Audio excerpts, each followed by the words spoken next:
There's a reason why people say Drake is the best. Because Drake is very good. Free smoke. Like, if you're asking me which discography I prefer out of Kendrick Lamar and Drake, because Drake has got so many, I'm probably going to still say Drake. But I know that Get Rich and Die Trying. Get Rich and Die Trying. Good Kid, Mad City is better than every one of them. Apart from maybe, I don't know about So Far Gone. That's the only thing. If you count So Far Gone might. So Far Gone versus Good Kid, Mad City. For me, I think it goes.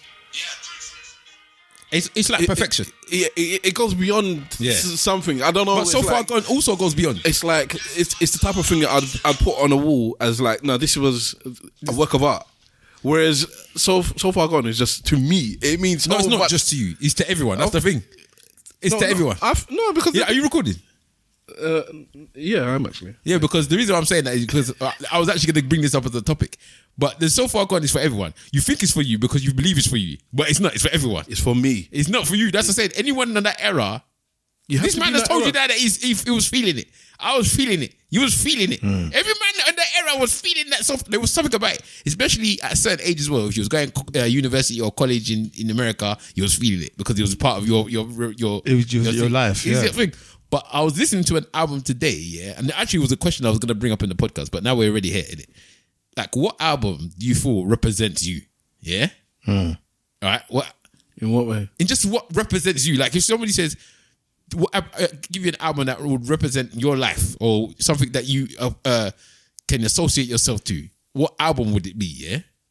And by far, it's Made in the Manor. I listened to Made in the Manor today. I was listening to it in the gym. And I'm like, this is my life. The man is talking about my life. Just the other day, me and some guy was talking about the old school garage race, and it was talking about joking about how when man's wanted to go home, we'll just gas it. See, KL talking about getting gas in the thing. Like, the thing was my life. I was like, this is my life. Like, when he's talking about the stuff he's talking about my life. He's talking about playing football and whatever the Sundays. He's talking about going to the parties outside in the park parties or house parties and this and that. That's my life. He's talking about garage and how garage was part of. All of the stuff he was talking about. Because we are around the same age. It's my life. Yeah, you relate to it. Yeah, I relate to almost every single thing he's saying in that album. When he talk about all the different MCs, I relate to all of them because they were the MCs of my time. So that for me, if you was to say, like if I had, you don't want to say, no, what do you represent you? I would say, yeah, Made in the Manor is my representation. Right from, because it's all East London, right down to the thing. It's just not Hackney, but it's East London. Yeah. No, I can hear it. So for me, he's Made in the Manor. I don't know. I don't know if there is an album that I would say I felt that way about. But I know my love of... I thought you were clicking your finger, sorry. I know my love of the streets and Mike Skinner is partly to do with that. But did that represent you? Or did it just, the album was just phenomenal? That's when I asked how you said it. How are you talking? And you said how you just decided it. So that's how you decide. Yeah, so for me, I would say that... You would say Skinner? Yeah, and that's not because of... necessarily identifying, like I haven't listened to Made in the Manor, or I've listened to it once, I think, all the way through, but I haven't lived with the album. Do you get what I mean? For me, if you told me original Pirate Material, that represents me. That song. Yeah. But the whole album doesn't necessarily represent. Fair enough. Whereas I think Made in the Manor as an album represents me. Yeah. But if you told me, like, yes, original Pirate Material, yes. Yeah. Yes, that represents me. Yeah. No, well, yeah, that album for me, there's more than just original Pirate Material. And for me, geezers need excitement. Yeah, but I'm not a geezer. Yeah, so what I'm saying, I get it. I've seen it. Yeah, that's what I mean. I've seen it. It's something that I can relate to as I've experienced that. I've seen it. Yeah. What's the rave one? Not blinded by the lights. Yeah, I think so. Now that one again is another one when it plays Equinox. My first rave. That reminds me of my first rave from, I think I was at university or college. Like, this is without you, man. I went with college people. We all sing. Yeah, that one. Yeah. The weak become heroes when the stars align. We become heroes. Yeah. We all sing. Sorry. That one, and because of the video as well, the video reminds me. What is that club that was on the dual carriageway in North London? It had like it was off the not even a dual. No, it wasn't a dual carriageway. It was like you had two lanes and then this bit in the middle of the road and then another two lanes. It wasn't far from. There was a cinema not far from there. It's an area I just never go. That's why I'm even trying to remember it. One of our cousins lives down there though. It's North London. It's almost like almost like in a parking lot. The club was called. It was a name. Eros. Yes. Yeah. Okay. Oh, thank you. Yeah. Eros and Equinox. That rave reminds it paints the picture of those two places in my mind. What did we do for Eros? It would have been funky. Yeah, it would have been innit? funky. Yeah. Is Eros even still there? No. It must be houses, man. There's no way they did it because it was just like in the middle of. Yeah, it's on like a parking kind of thing. It's on the dual carriageway. It was in not an industrial estate, but like where you've got them. You'll have the big outlet stores and the shops or whatever. It was in there. It was Enfield, didn't it? Yeah, someone bought one of the lots there, or they leased one of the lots. I just googled it. The first thing I saw was bouncer shot in the face. Yeah. Was it turn left up the street? Nothing but grey beats and dead concrete. Mackie Days at KFC. Dumb voice in my pity. Only one choice in the city. Get down to the nitty gritty. Oh. Yeah. At the end of the night, we go Mac Days on KFC. Yeah. Well, it was only Mac D's for us, but KFC was like, when them time there. You get me? So that's for me. If you want to talk about it, I would say that original Pirate Material album, not even just the one song, the album. Made in the Manor, bro. Made in the Manor is the one, man. That means something to me, man. I'm sorry. Welcome to the jungle. I've made a couple of these AI songs. I'm just saving them so I can add them to my thing, and then You want to buy a carpet? Man even said that. He even brought in the Irish. You want to buy a carpet? I said, nah, ain't no taking the piss. Did he put that? I can't even remember that. Yeah, that's the first song, man. That's what I'm saying. The song that is an ode to his life. That is an ode to East London. That album, and for me, that's why it represents me. All right. Okay then. It's even got the same like you're talking about with We Become Heroes. Got Drinking in the West End. Again, that reminds me of when we used to go raving. But also the So Far Gone as well for reasons that I've already stated. I don't know if it's going to be in the pod or not, but yes. All right. So let's hear what these intros sound like. I've done a bunch of them. Hopefully one of them Mr. Wolf will be happy with. Let's see what this sounds like. So you haven't even heard it? No. Got a question, got a hot take. Pull Stop it up, let the sound shake. Crash. Wait. We talk Let it slick, drop. we clown around. Oh, yeah.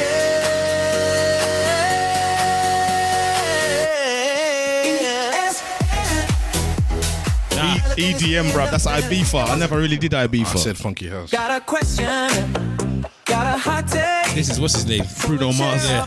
Josh. Let the sound shake. That's what From the couch to your whole town, we talk slick while we clown around. You know, if I could get to do our intro, who I'd get to do it? Craig David. I'll get Craig David to do it. And it would slap.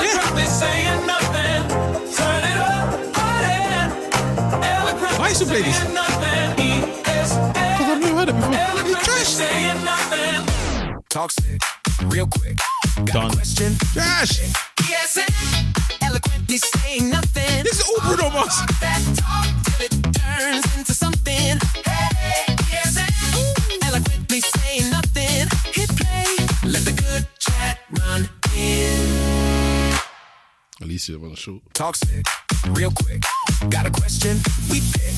ESN, eloquently saying nothing. Yo, All right, this was me saying, give me a Dirty South. turn it up.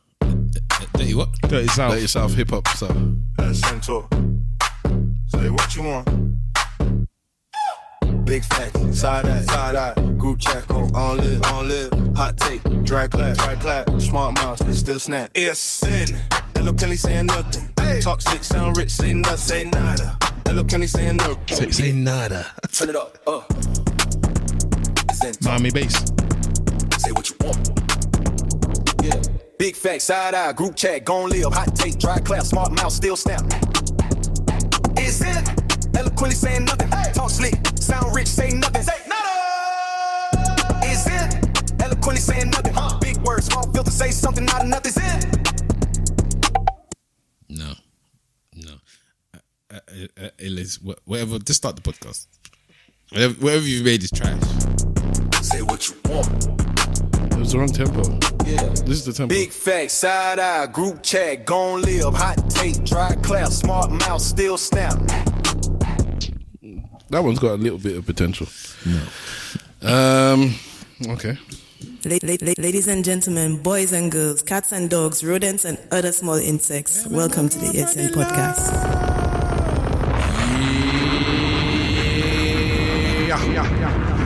Yes, ladies and gentlemen, boys and girls, cats and dogs, rodents and other small insects. Welcome to the Eloquently Saying Nothing podcast.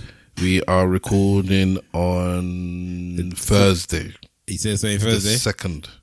It's Friday now, brother. But Thursday the 2nd, rolling over into Friday the 3rd of April. The time is 01:21.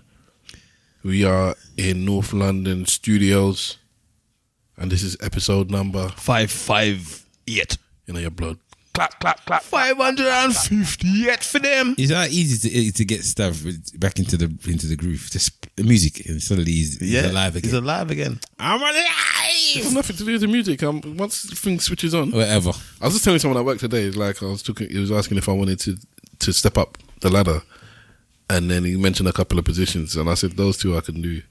And there's a training one, and I said I can't do that. He said why? He said, I said no, because you need to know everything back to front, and I can't do that. But the other stuff that he mentioned that I said I could do is because they're high pressure things, and I said I work very well under pressure. When there's no pressure, I switch off. Pressure, bang.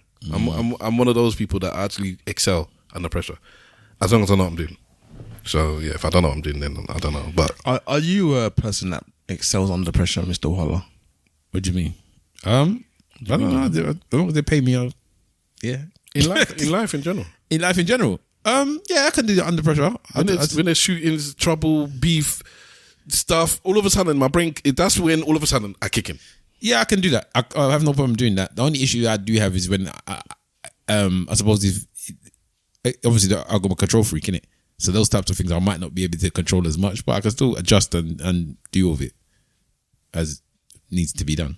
Especially at work. Work is easy. Okay. What about you? No, I found that when it's under pressure, it's probably when I don't know, I won't say when I do my best work, but that's probably the time like you, where I'm paying the most attention. But to be honest, if you're under pressure, there's something's wrong. No, but then Not necessarily. Yeah. Not with you.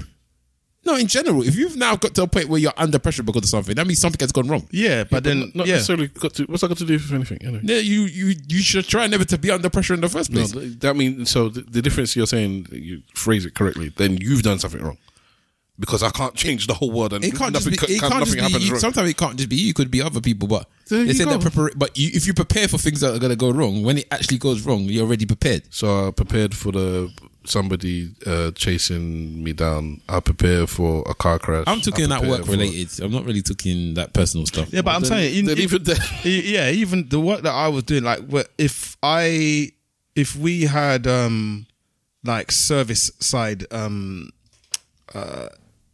blackouts or what have you. So for example, you got a failover.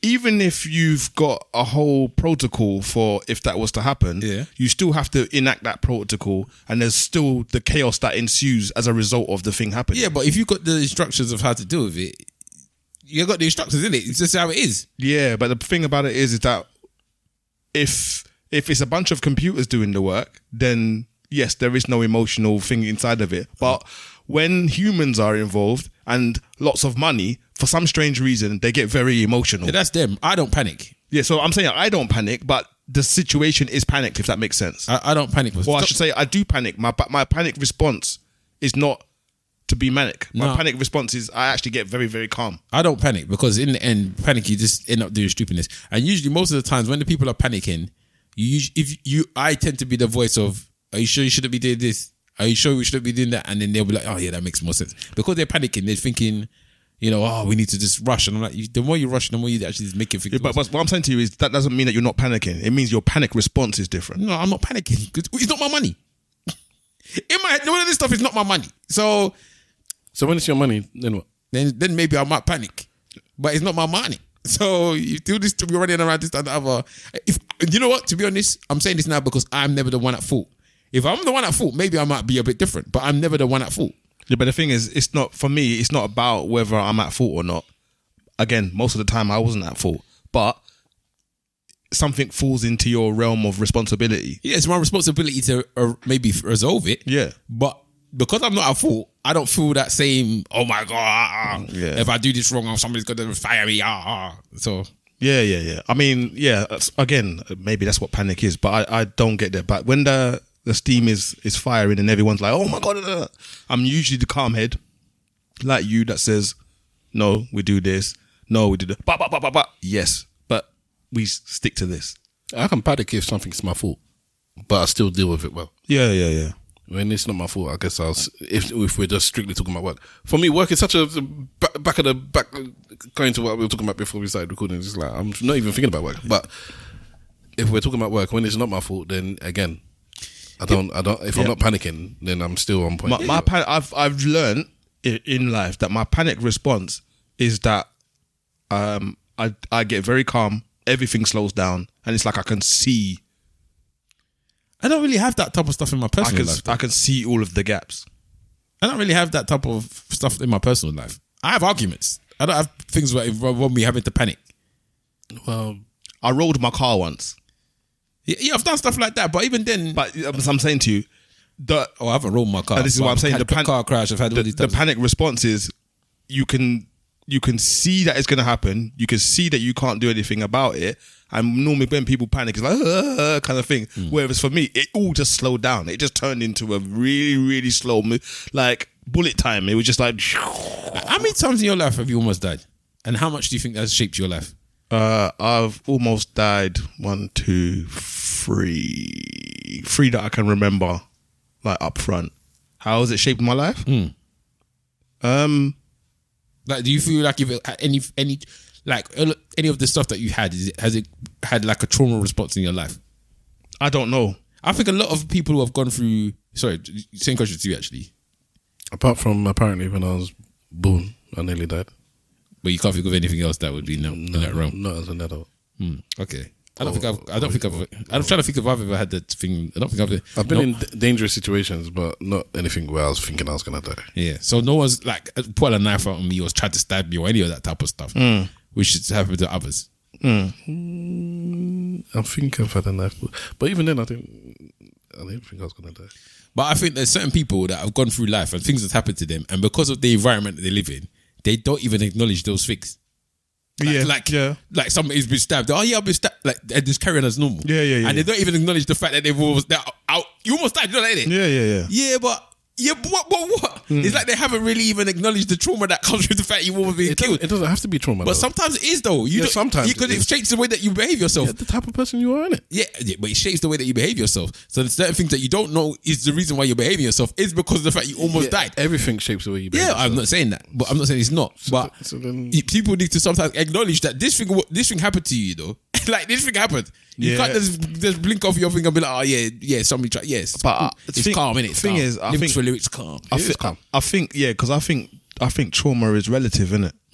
Unfortunately, so if somebody hasn't had anything happen in their life and then they almost get stabbed, that would be a big traumatic event. This is what I said. Whereas if you've got somebody who's been living in survival mode all their life, like that just becomes part of the process. Yeah. Like I know somebody that was talking to me and they was talking more about like talking about stuff about maybe like their parents splitting up or stuff like that, and everyone's been killed. So like, what? And like, you talk about more about that than your. He goes, I never really thought about that about the fact about that. That doesn't even come into my brain. I was like, that thing is traumatic, no? He goes, yeah, well, I suppose so. He did make me think about certain things and blah, blah, blah. But that, in his head, the thing that's more like, thing that's maybe shaped him is the fact that his parents were broken up. So I'm just like, you know, people don't look at all of these things that go through life. Somebody was telling me at work, actually, that he's, one of his brethren broke up with his wife, yeah? And he woke up with his wife and he had cancer, almost died. Yeah. So he had a very bad time. So he's talking to a therapist. And they said that one time him and the boy and his other brethren, they all went out for like a drinks or whatever, yeah.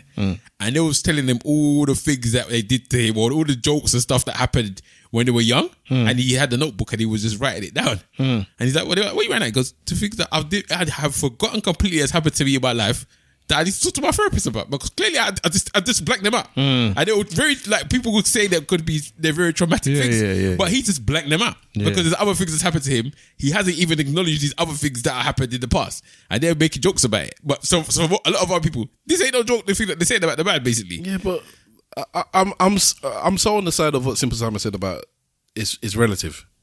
So Tarquin, that's never had nothing in his life of any issue, then they bring him the wrong soup for his 7th course, and that's like the biggest deal in his life. And then somebody else that lives in trauma, in horror, and something that is a big deal for some and it's nothing for them. I just believe that it's what you're built for. So it's the same as like your body physically. Somebody can lift up a weight or something will drop on them, and like for a child, if a certain weight drops on their foot and they're crying, they're broken, whatever. And then for a big person, a big adult, then it's like, I'll rub it, I'll get rid of it, I'll walk it off, kind of thing. Yeah, but just because something is not as traumatic as other things that you've had in your life doesn't mean it's not traumatic, though.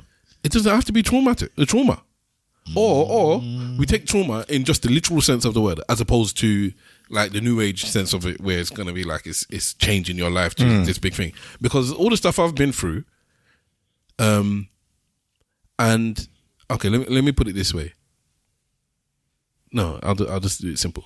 I've been through some things, but because of my disposition, earlier on when I was younger, I was just naive.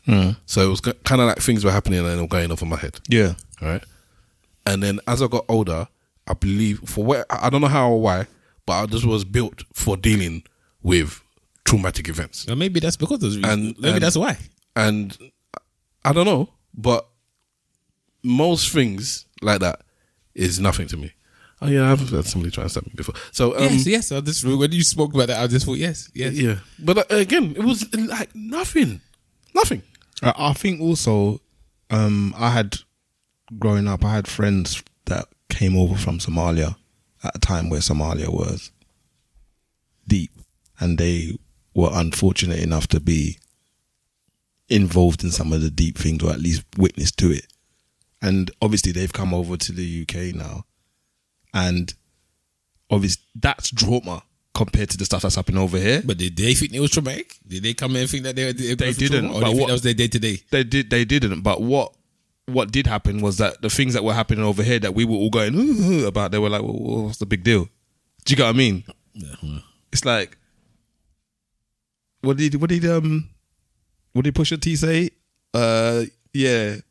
We watched the OJ trial, but what's the fuss about? You get what I mean? Like, it's just, so it was. So it was, yeah, it's kind of like that.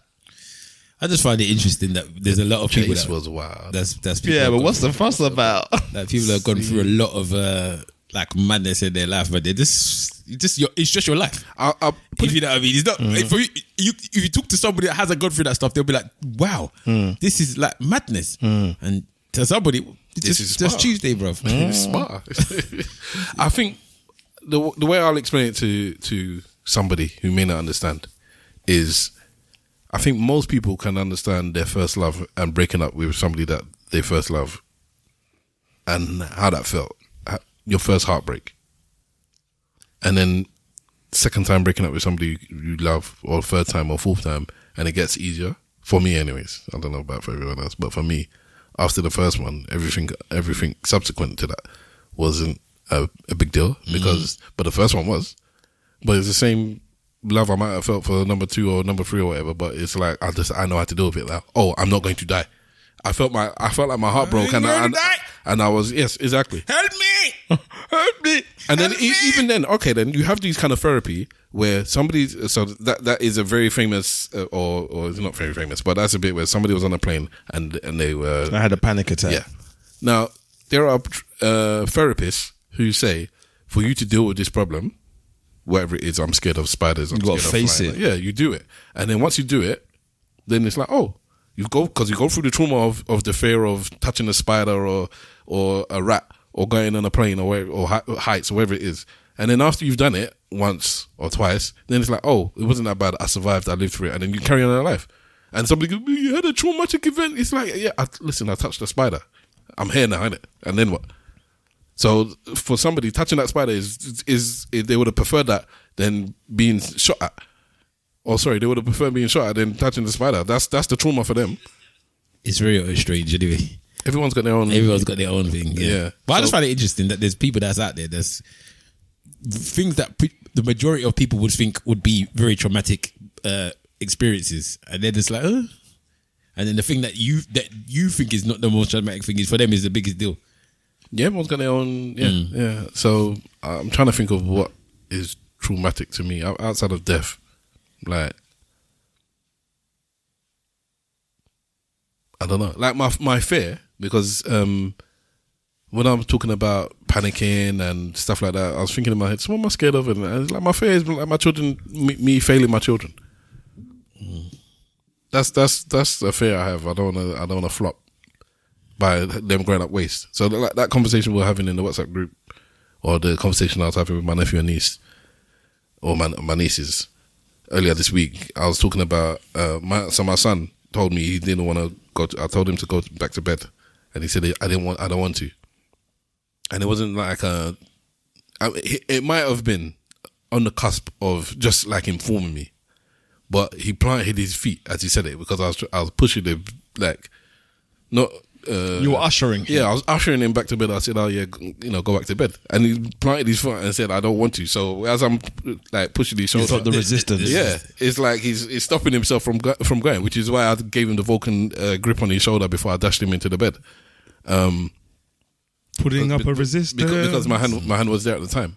I'm gonna And work I it forgot the out. point I was trying to make. Yeah, and then, so I was having it. So I told this to the WhatsApp group with the family, my parents and nephews and nieces.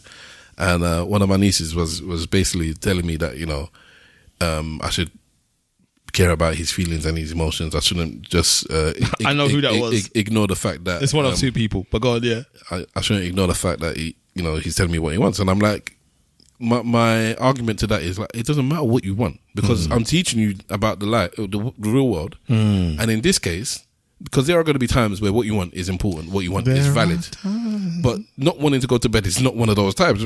It's got nothing to do. You're 4 years old, just go to bed as you're told. Because in life, there are going to be many, many, many, many times where what you want is not valid. It's not important. Yeah, Life is going to dictate this is what you need to do. If even small, simple things like the speed limit is 20, and I want to do 50, so now I'm gets. You get me? It doesn't matter. It doesn't matter what you want. It doesn't matter what you want. Life is not geared up to do what you want. So I'm not teaching my children, you can do anything you want. You can't. Yeah, I don't know. It's this notion that people have where, and society as a whole just feel like you have to acknowledge everyone's feelings and you then have to almost accommodate for them. It's not a reality, but I don't see how they think that it's going to work. And the same niece actually said something like that I agree with. She says parenting styles go in cycles, and she what did she say? She believes that the Gen Z children are going to start beating everyone because no one listens to the Gen Z children not listen to their parents. I agree but disagree with that one specifically. I agree things go in cycles, but I think things are just getting softer and softer and softer. I don't see like people that were born 10 years ago or 20 years ago, or 10 years ago, that when they become parents in another 10 years, they're going to be beating their kids. I don't know. No, but who was it? There was was it a psychiatrist or someone that said that that's how it goes. Like that cycle where it's like you've gone from what did they call it? You've gone from you've gone from working hard. I know the one you're talking about. Yeah, you've gone from working hard. Is this about parenting or about? Because I'm talking specifically about beating.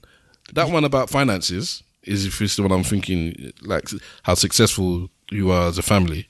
No. This one was specifically about an observation of when times are hard. That it made a saying. When times are hard, and let me Yeah, go say on. my thing, Go and on. then you tell me if it's the one I'm talking of.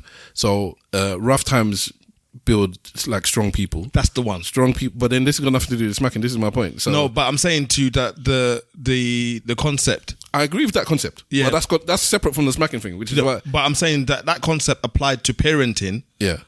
where the conditions of the time is what builds the next person. Correct. So I'm saying, with regards to the parenting, we've gone from hard parenting, and with each generation, the parenting has been less hard because the conditions have been more favourable, and now we're at a point where the generation that is doing parenting now are almost not taking any of the hard stuff from the generations before, and they're doing a complete soft thing. What will invariably happen is the next set of children that come out are going to end up doing the super, super hard stuff that our parents did, where it's like that lack of consideration for the child as an individual, and it's just going to be regimented now. It's like, Good. I want to explain the cycle process that we were discussing because we didn't finish it. So it says like hard times build hard people, and then hard times build successful people. Successful people build a soft world. And then with that soft world, the children come into that soft world. Those soft children build a hard world. Bless me, because they're not sick. Because they, I'm messing up the thing. But the hard people give the hardest to their kids. Those hard kids build successful situation, and then when those successful situation bring children into that situation,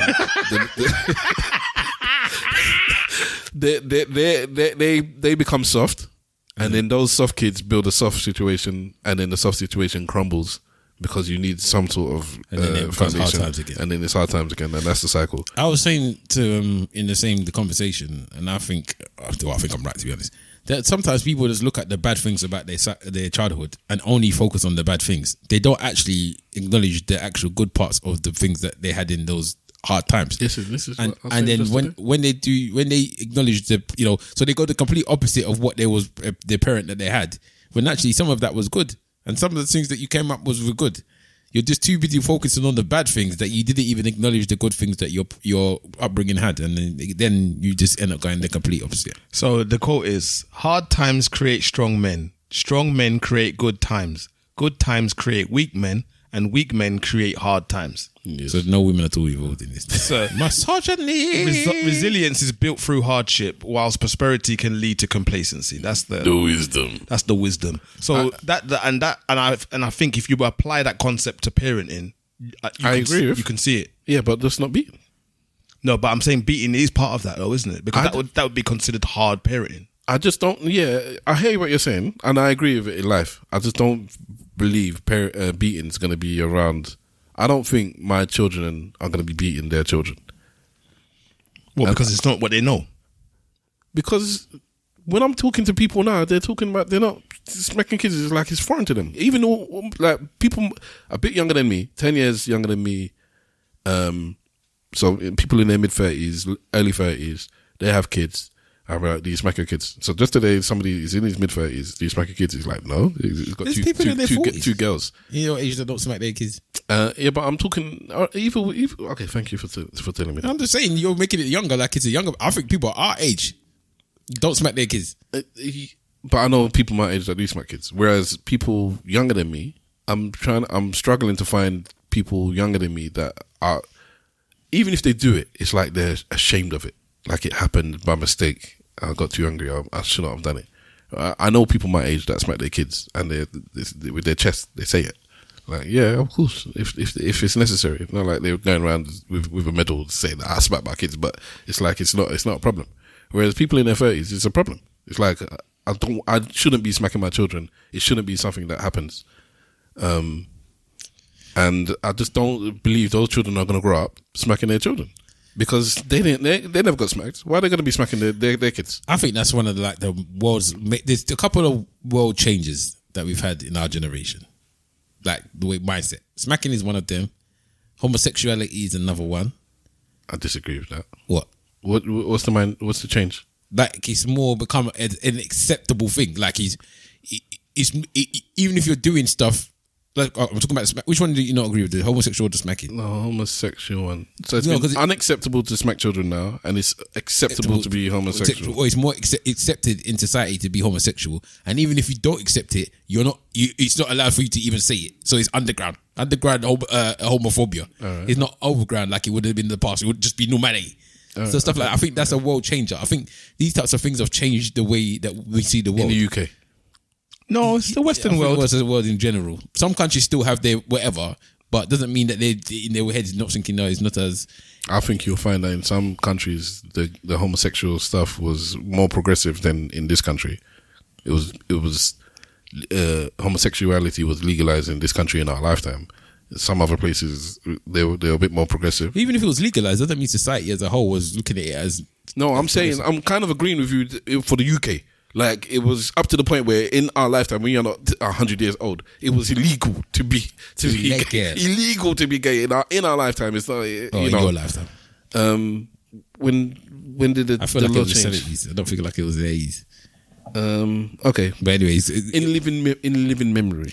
But yeah, so I think those type of things of the mindset. Those two. No, but there's more. But those two are the ones that just came to my head because definitely smacking children has just gone out of the black. It's just. It's not acceptable. And then before it was the norm. Give him a clip around the ear. That was it. Obviously, they was beating kids in school. It was partially decriminalized in 1976. I think it was the 70s. Okay, so my bad. I'm not that old. So legalization. Wait till Mr. Wolf comes in. Sorry, that partial legal decriminalization, because that doesn't mean legal. It just means it's decriminalized. It says this allowed private acts between two men over the age of 21. Legalization occurred in Scotland in 1981 and Northern Ireland in 1982. Yeah. What about England? Let me see. England. We need to catch up with England. Well, no, they said the So it's weird. It says the Sexual Offences Act decriminalised homosexual acts in private for men over 21 in 1967. But even then, in private, you know. Yeah, exactly. Don't do that in public. Don't hurt them no one. And then it says something about 2001, the age of consent was equalised to 16, and then it don't matter anyway. Yeah, the things have changed basically. Yeah. To be honest, so I think those are two things that I know in my brain have definitely shaped and changed society. Yes. Okay. Let me ask this question then to you guys, because I actually believe that smacking is a good thing. I'm not saying I smack because I just grew up being smacked, and God forbid I just smack because I get angry and it's not something I feel guilty about. I actually believe for the right occasion, smacking is a good thing. Like it's better than just talking. It's better than a timeout. It's better than removing something that they like. It's better. I don't know if I'll say it's a good thing. I'll say it's an effective tool. But then an effective tool is usually a good thing, isn't it? Not necessarily, because if there's other tools that ineffective tool. A gun's an effective tool. Bruh. Okay. Yeah. You know, shoot your kid, give them flesh wound. But Because that will stop the children doing the same thing as well. Shout out Marvin Gaye. God damn, this man is just putting some things in today, boy. Marvin and the one from what's his name, and Samuel Jackson's dad in the Jungle Fever. Daddy, I smoke the TV. Is it Jungle Fever? That was Jungle Fever, man. I went to go and give Shimmy in his darts, and that did blow him away, boy. And the pastor. Oh, and also it was not New Jack. It was New Jack City as well, wasn't it? I'll be my brother's keeper. I need to watch that film. Where you know what she was see? What? Where he killed his dad, gave him a hot shot. That wasn't his dad. It was you talking about the one at the end, yeah? Yeah, that's not his dad. But don't tell me who it is, because I know. Somebody. It might not be New Jack City. Might not be New Jack City. I know an old man shoots a younger man, and somebody with the hat does this. And I just think it's so gangster. It's just like, yeah, that's what I wanted. And he just does something with the hat. So that's what I know. And I don't even know the film, but I know that. Nino Brown is one of the baddest baddies to ever is, bro. Nino Brown is terrible. But anyway, so let me watch that. I just started watching Watchmen again. the TV program. Yeah, of the first episode. I'm like, this. I remember it being like seminal, but it's like this is a phenomenal program. This is TV, but I can't actually remember the program at all. That's good then, so you can get to watch it. Yeah. With the Tulsa, it started off in Tulsa, and I was like, okay. And so the whole program was set in Tulsa. That's top quality TV right there. Sorry, but yeah. So those things I think have changed society. So I don't know, but yeah, with the Simple. smacking thing is effective. What's that? Your views on smacking. With regards to smacking, I was listening to you when you said it's a good thing. Yes. And then you said it was an effective, Like a wife. But you said it effective tool. I was trying to understand when you say when you say it's an effective tool, I can kind of get that. When you saying it was a good thing, I was trying to understand what you meant by it. God said it. God did. You typically choose what you take from the Bible, there, yeah. Yeah, of course I can because it's not my book, is it? Yeah, so I don't know if it's a good thing. I can see how it can be effective. I can hear that toothpick, man. Sorry, I can see how it could be effective.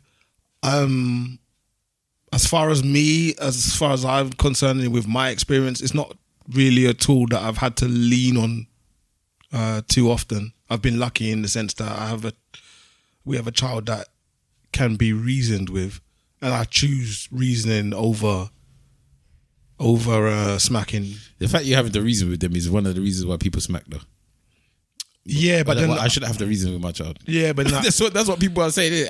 There's too much conversation in the relationship with the children, and I get that. But I think the reason why I'm less inclined to do the smacking is because I realized a lot of the time the emotion before the smacking has a lot to do with my own frustration at not being able to pass the message that I need to pass in order for them to understand. So it comes at a point where now my toolbox is empty and the only thing I got left is to smack them, to get physical. Yeah, that's the one I get. I don't want to be in that position. So that's because of that.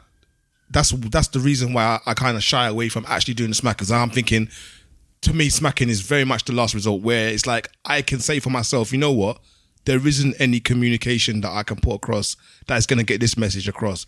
I need an event that will be stamped in the memory in this moment in time for them to at least be able to look back and say, when this happened, Dad smacked me, rather than I can't really talk because I've never smacked anyone. So that's where I'm coming from with it. I get that. You give your child more credit than I give mine, because or children in general, because I believe there are some things where, like I was building the bed today. I told my daughter, she's like, "Can I help? I said, "Fine, bring me the orange." I said orange screwdriver. Really, it was red, but they had yellow screwdriver in there. They had blue screwdriver. And she's bringing out all these other colors. And so apparently, I'm colorblind anyway. I thought it was orange, but it was red. But my point is, she's bringing out all these other colors, and I'm telling her, this is why. So to your point, I've been telling my daughter, right, you're getting to the age now where you're staying over at people's houses, or you're asking to do this, and you want to go to school by yourself and such. And I'm like, I'm trying to be a liberal parent. So this is the reasoning and stuff that we're talking about. I'm having this discussion with my child. I want to let you do these things. So, I couldn't do all of this stuff when you're growing up, so I want to let you do it. But what you have to do to me is prove that you can be responsible enough to follow instructions so that I can allow you to do them, because ultimately your safety is what's important to me. And going back to what I said earlier on about what being trauma and all that stuff, I said my fear is my children. Part of them is me failing them, and then part of them is anything happening to them for their safety, basically. So for instance, my daughter will use the toilet in the house and leave the door open. And because she's so used to doing stuff like that, I'll tell her, when you go elsewhere, like the other day, why did she leave the door open? This is years ago, because she's at home.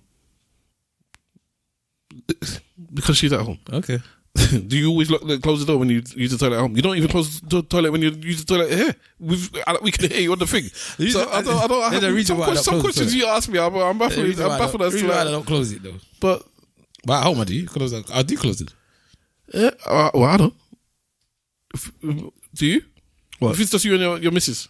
No, I close the toilet all the time. Okay. Well, that's for me. It's not uncommon for people Yeah, but as a child, I would expect you to tell her to close the door. That's why. What? You got taught to close the door. You just decided not to do it. That's what I'm saying. I mean, what's the fault? No, because when she's growing up using the toilet, you're taking her. You're taking her to the toilet.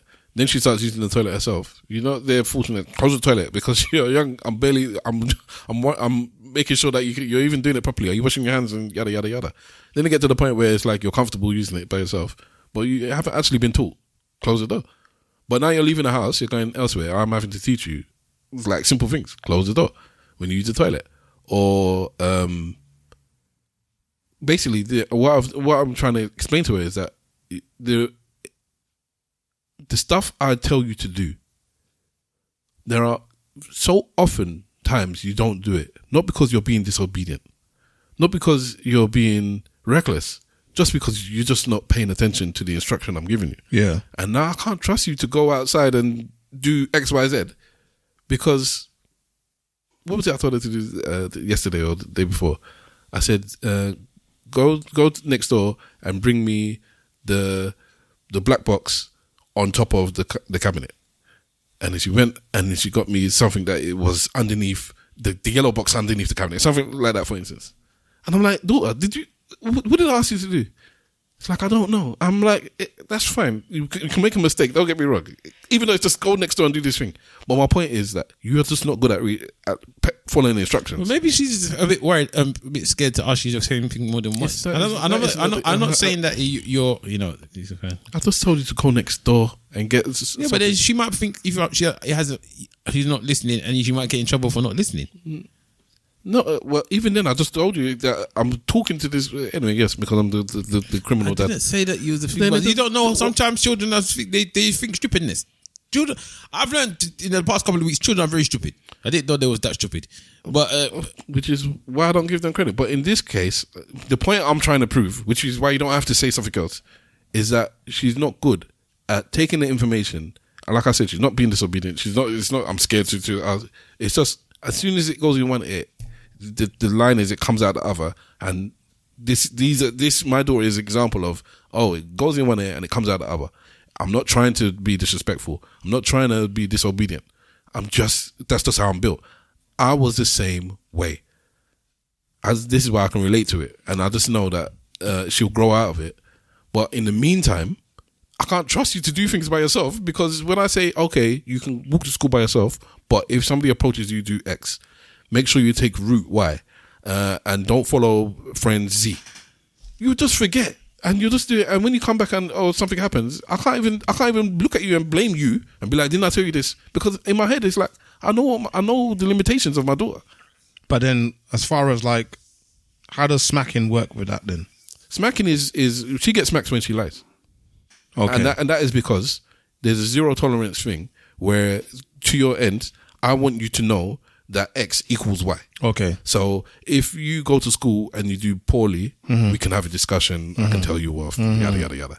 If you get into a fight, what did you get into a fight for? Because somebody hit me first. Then I will take you out to dinner. I want you to have some gumption. If you do, okay, for instance. But if you speak back to mummy, mummy told you to do something, you told her no, which hasn't actually happened to my daughter. Then you get smacked. Because disobedience and lying are forbidden in this household.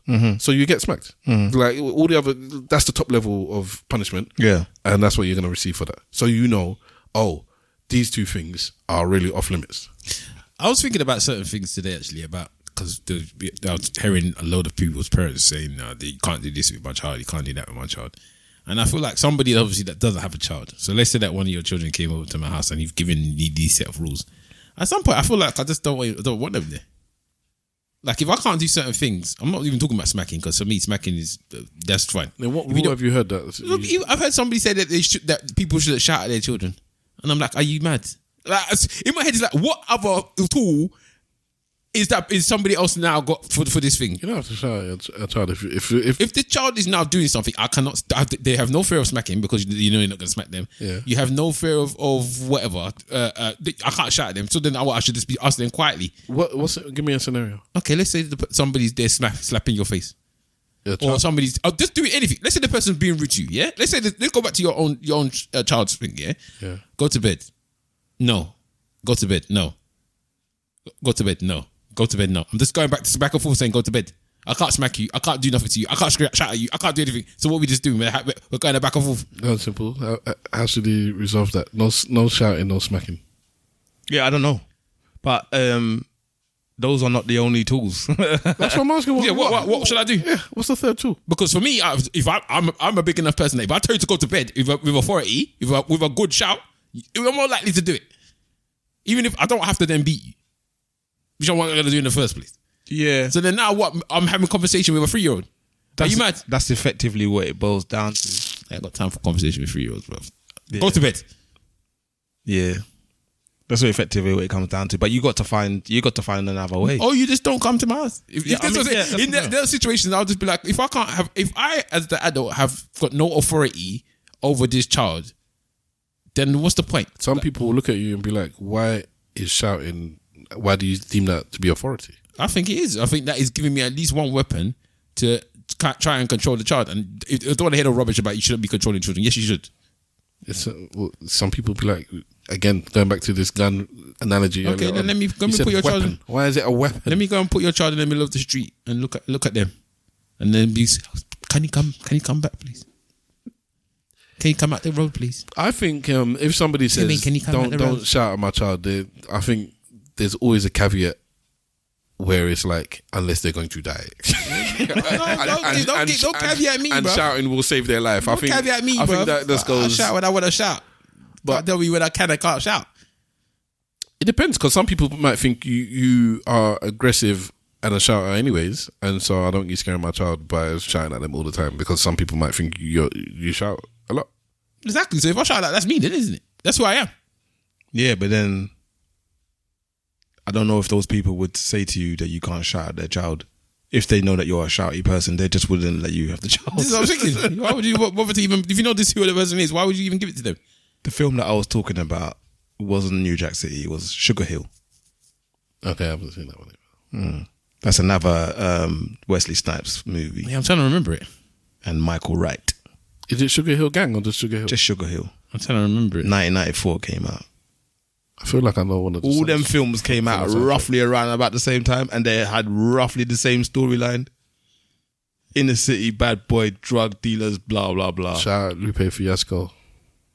For the why? Double burger and cheese. That song for those of you listening.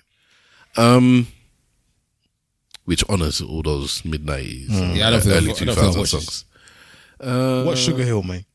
Yeah, he's got 20% on Rotten Tomato. 20%. 20%. Goddamn, 47. 50 plus 13 minus 13. Goddamn, 15 minus 30. Goddamn, 47. All right, okay. That was a smacking children segment. Can we do something out of the ordinary? Go on, then. Which is what? Can we do Wendy's Am I the Arsehole? Yes. Now, before we get to the point where... Yes. 13. We got 13 calories, 13 minus 50. Goddamn. It's been about 3 weeks or 4 weeks now that we haven't done it. And I think if you do it from the beginning, at least now we know it's done. Am I the arsehole or am I the actual ass? No, am I the arsehole H? What's that? I don't know. This is carry on. I want to know.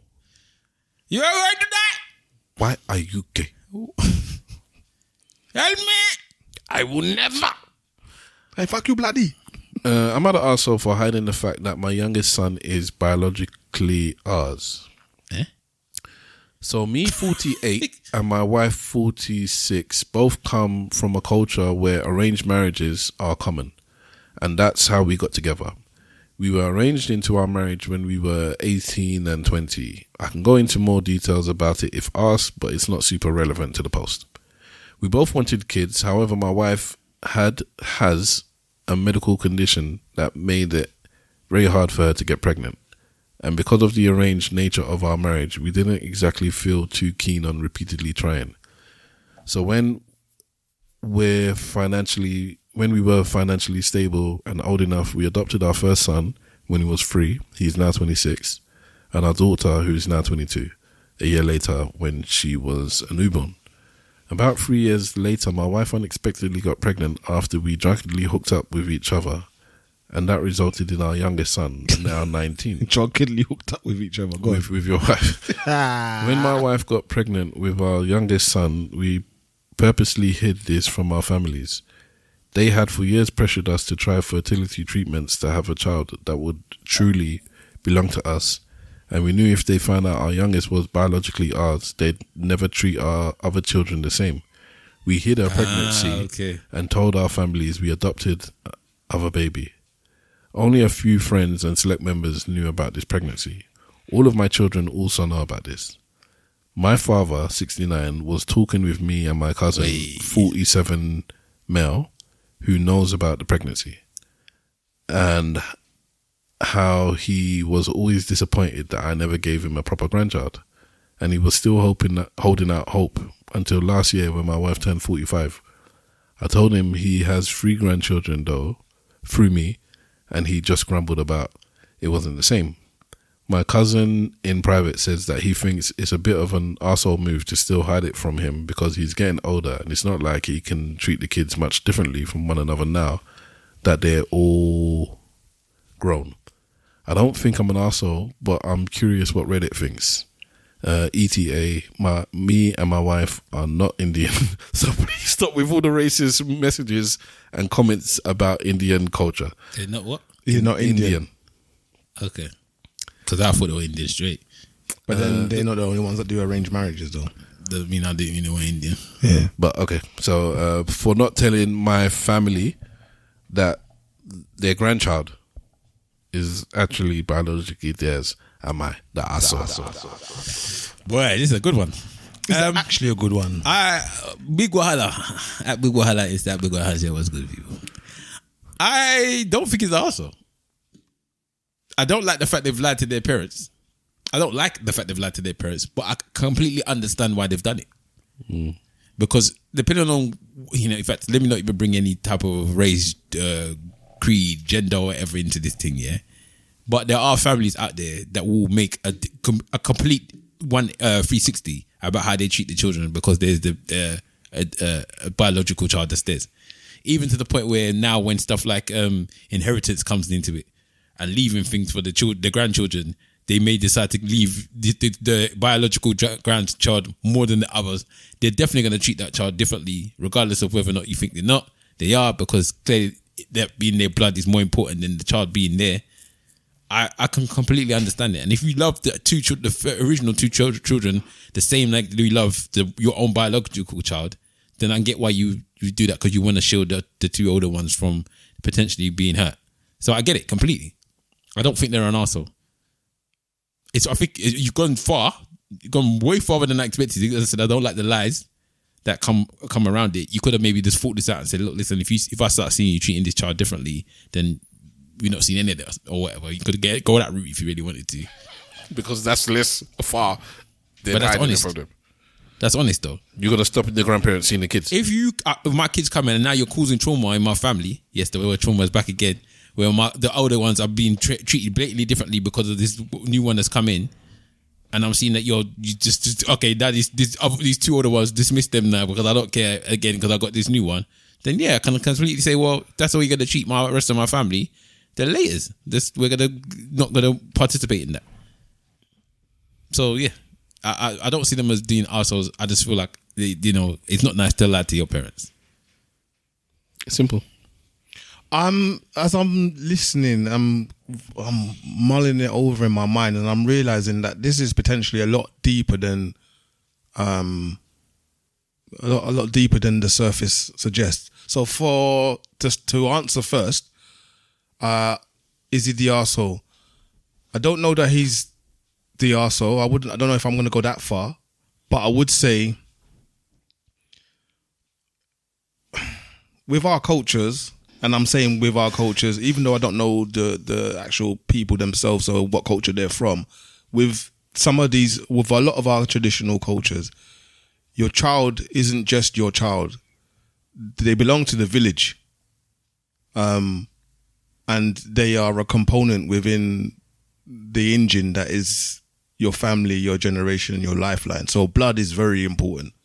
That's not to say that adoption or what have you isn't important, because it is, but whether we like it or not, a blood connection has a different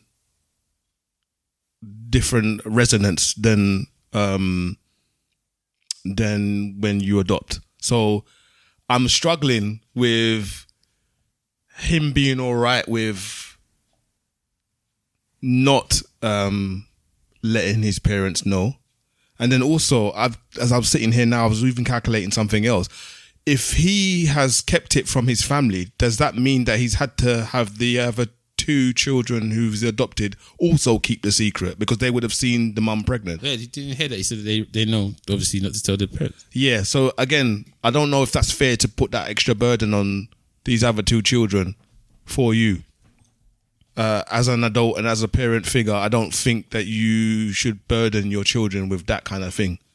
Like, yes, you've made a decision that for yourself, but you're now having to impact other people. You're now making other people be deceptive and keep information from your family. It's a bit much. So it got more complicated as I was listening and thinking about it.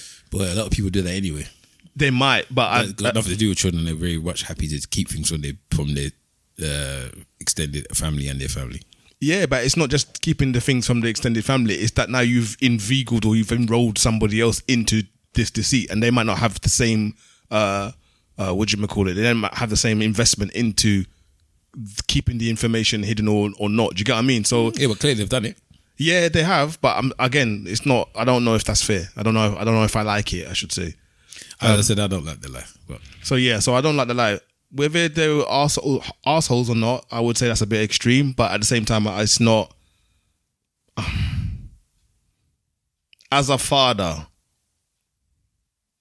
yeah, I don't know if one of our children did that to us, I don't know if I'd be all right. You'd have to look at yourself. I would. I see. Why does my child feel the need to do this? I would definitely. There'd be introspection, but it wouldn't sit well, man. It wouldn't sit well. You look at it like you're the granddad. If they felt the need that they had to do that with me, then I would look at myself and be like, what have I been doing to these children that they feel like they cannot tell me this because of the way they think I'm going to treat that child? And I'll be very disappointed. In yourself? In both the fact that they feel that way and the fact they did it. I don't know if I would feel disappointed in myself. I would, because I clearly must have given them this notion. Like, sometimes you can be pressured. They could have been, again, we're only getting this part because of what they told us. We don't know how many times they've pressured them to do this, you do this, go and have a child, this, that, and blah, blah, blah. No. And made them feel a way about it. So they've probably made them feel this way. And they might have even have said something about the adopted children that's out of pocket. No, you're right. So then it's possible, but then equally it's also possible that it isn't the case and that people are behaving the way they behave because of how they've experienced life, if that makes sense. Well, he said in there that there was pressurizing them to do fertility, to do this, blah, blah, blah, and they didn't want to do it.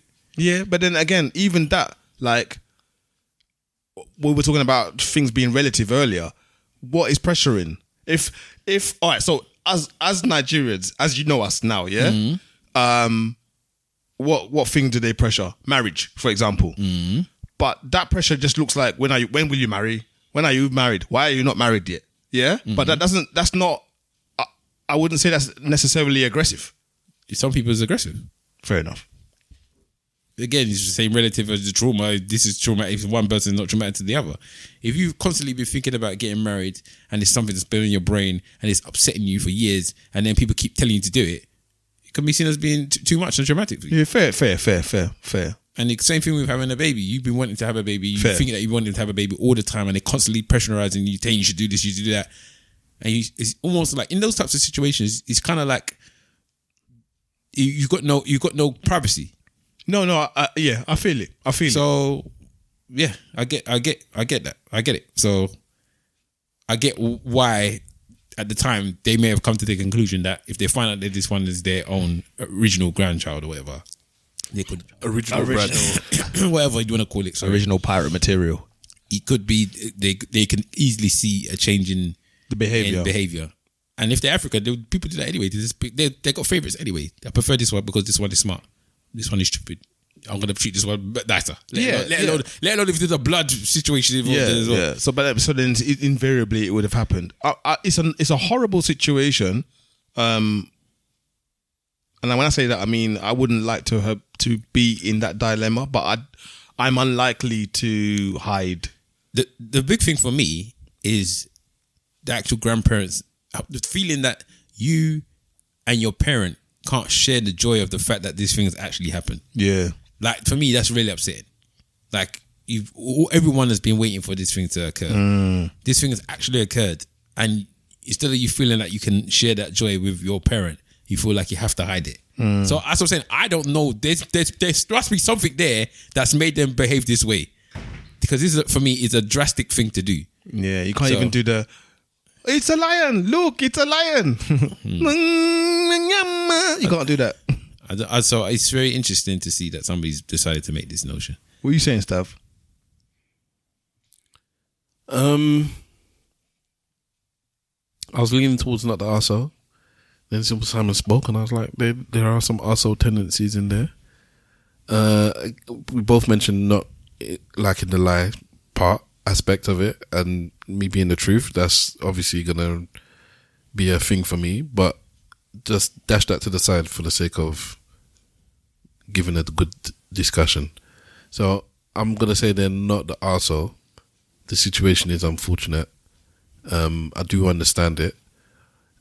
Outside of them lying to the parents, making the children have to lie to.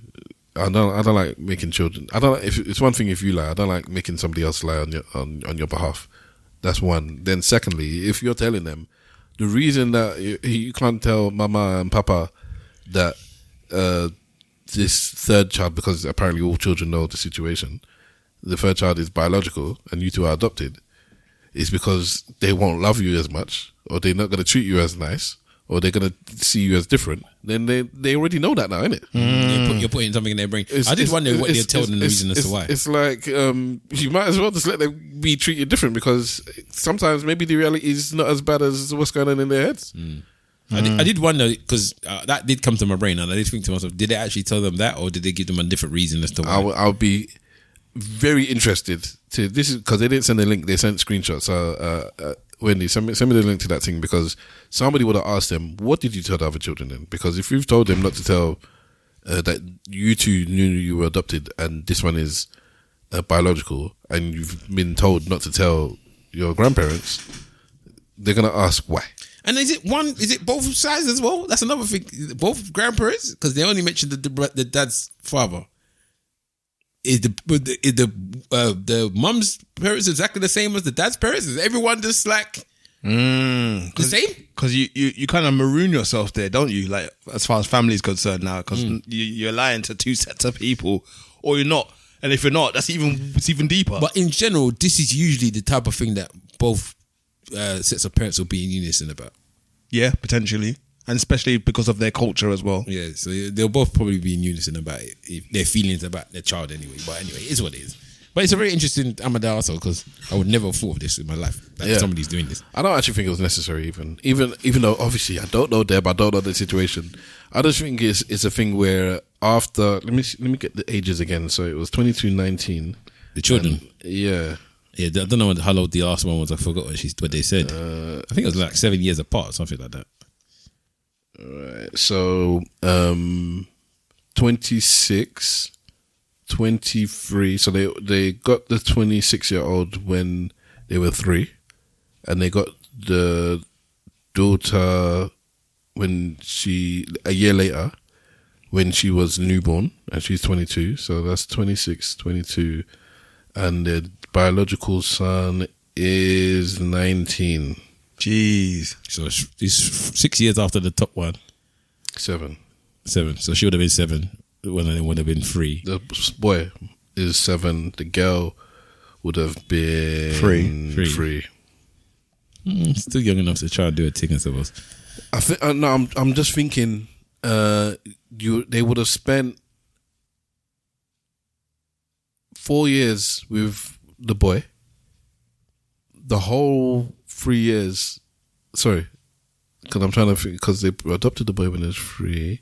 So, and then by the time the child was 7, that's 4 years. Yeah. So 4 years with that one, 3 years with the other one, and then this new one come. I'm trying to think a 4-year-old and a 3-year-old. Could you just dash them like, okay, they're not important now? Yes. I don't know, you know. Yes. You think as a grandparent, you could just dash away the... It's not a case of dashing away, but it's a case of you are not my bona fide. I know you can treat them different. This is my bona fide. I would agree with the stuff, with the finances stuff, like leaving stuff in the will and all that. I get that. I'm just talking about stuff like, oh, they can stay over at my house, these two can't. I don't think it'll be like that. I'm giving presents to my son's or grandson for their birthday, but not these two. I just don't think it's going to be that deep. The difference. No, the biological grandchild is getting the best cut of meat. Not even stuff like that. I think they can be open their mouth and say, this is my real, like, could say something like that. Some parents, I mean, some people, yeah. But again, I don't know the culture that they are. Not that, I guess whichever culture it is, some people could easily say stuff like very insensitive. You guys are my babies. This is my grandbaby. Insensitive things in front of the children, thinking that it's acceptable when it's not. Well, this is my real grandchild. This is my this. Blah, blah, blah. I'm so glad that you managed to have one that is properly yours. Stuff like that. That the other children could hear. This child even looks like us. I might not even the other children pick up. Just you yourself that love your child that much that you think they're your children. This child looks like us. And now somebody else is now saying, you know, just dismissing that because they don't feel like that's your child anymore. Because this one really is. Yeah, but to Simple Simon's point, it doesn't matter what you think. It does matter what they think. It doesn't matter what you... This is going right back to the beginning of the conversation about how I'm teaching my children. If I have a child, yeah? If I went and got this child from birth and I adopted this child from wherever and I have accepted them as my child, that's the only thing I thought I was ever going to have. Yeah. In my brain, that is my child. That's fine. I'm not now going to... Just because in reality it's not actually my child, that you need to be coming to be telling me that. No, this is my child. So the sentence is in reality... It's not my blood child then, but it's still my child, isn't it? Or are we just dismissing these children now? They're not their child anymore. No. I'm a proponent for people to adopt. I believe it should happen. I believe that you should take on the child as your own. I've been with women and taken on the child as their own and been in pain when I've had to relinquish connection with that child once I've stopped being with the mother. But my brain will never say there's no difference between a child that has come from my sperm and a child that has come from somebody else's sperm, basically. Okay, but there's no way. My brain does not ever confuse the fact that there's a difference. Me, you have that. I suppose we think differently in that respect because I feel like that with like my step sibling. What do you call them? Who? Like sibling, like in-laws or whatever you call them, brother and sister-in-laws. Yeah, okay. I feel like especially with the brother, because he's been there for so long. He's just my brother. I don't see any difference between him. Not my wife. No, I don't know. Not the same as him. If I'm honest, but that's only because she hasn't been there as long as him. You're proving your own. You're disproving your own point. No, but you're disproving your own point. Let me finish talking. Okay. But I still see her as my sister. Okay. But I don't see her the same as him because he has been there. For so long in my life. Disproving your point. It's not because that's the same thing. I'm proving my point with the child. Because the child has been in their life. Hold on, let me finish. The child has been in their life from the beginning. So in their head, there is nothing. They don't know anything but that child. Okay. Same thing. I'm saying this one has been there almost from the beginning. So I don't know nothing different from this. Almost from the beginning. What are you talking about? Yeah, I've known him long. He has been my brother longer than my other brother was my brother. Okay. So for us, like I said, he's been there. Okay, not from the beginning, obviously, but he's been there so long. Yeah. There is no. I don't even really remember the time without him. Does that make sense? Well, it's not true, but yeah, I get the point. You don't have to embellish it. I get the point you're trying to make. I'm not trying to embellish it. Well, of course you remember a time before him. Oh, okay. No, like you don't have a good memory. I'm just saying. It was there since you were 2 or something. He was there since I was about 11. Might even be less than that. The point I'm making. Yeah, probably is that you yourself have said there's a difference between A and B, even though A and B are the same. And you're saying, no, the difference is time, which is fine. I've got no issue with that. But then you can't say there's no difference because you're saying there's a difference. Okay. It's just, it is what it is. It is what it is. Going back to my line that I say, the man I hate, you want it to be one way, but it's the other way. And for me, I'll just live in my life where it's like, whether I want it to be one way, I must always come back to the foundation that it is the other way. If I fall off and go into that realm where I'm thinking I'm living in the space I want it to be. I'm living in the space I want it to be. I'm messing with reality. And I just don't think that's healthy. Well, they're not messing with reality because they know it's that way. That's why they're trying to stop this in the first place. They know what's what one. They know that it's the other way. Yeah, no, but I'm not talking about them now. I'm talking about our situation. But in regards to them, I understand why they did it, and so be it. For me, I'm interested in the effects it has on the children, or whether they're adults now, all of them, that it has on them, knowing that the parents are going to treat them differently. I can just imagine the will now, bruv.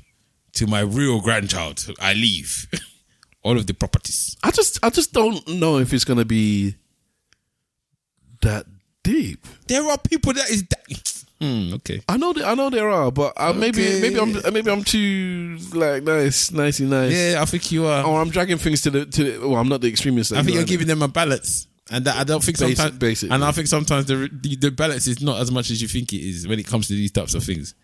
This man has told us now about the blood and the village and the this, that, the other. Yeah, because that's life. Yeah, but that's what I'm saying. So there's some people that's more hard backing than what he's saying even. Like, I don't rate you, bruv. I don't know where you come from. I don't know what your lineage is. I don't know who the hell your parents are. As far as I can say, you're just anyone that's living in this house. I'd be interested if somebody said... They're the ones that will be treating them as the house girl and the house boy in the house. You could only save one of your 3 children. Like, God forbid this kind of thing.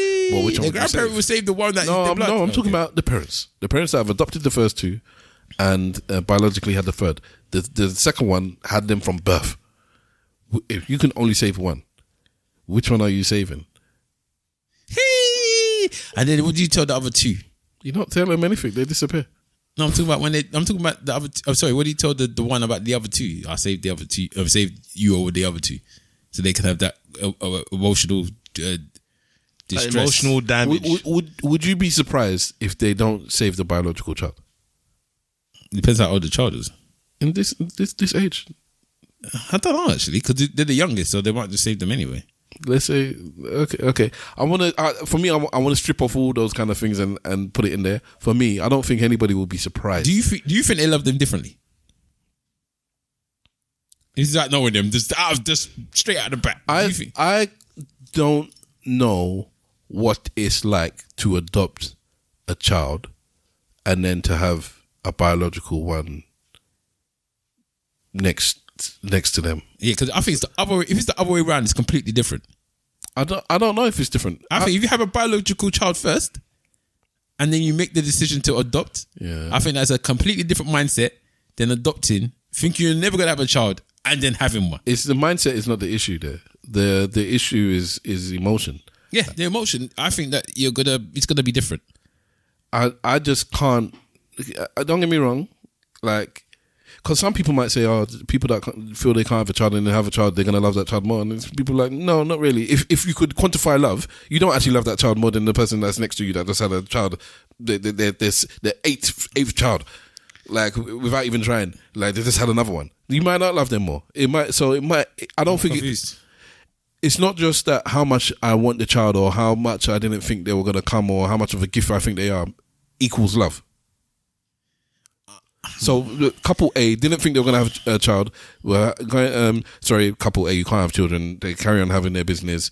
Then poof, 6, 7, 8, 10 years down the line, you're pregnant. You have a beautiful child.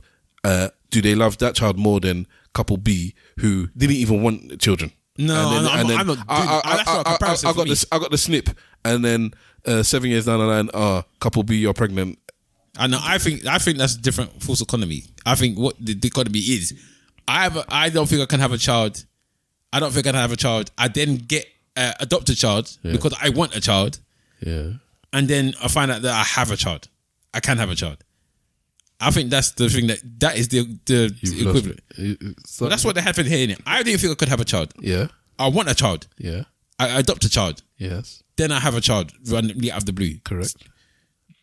So I love them separately, you're saying? Yeah.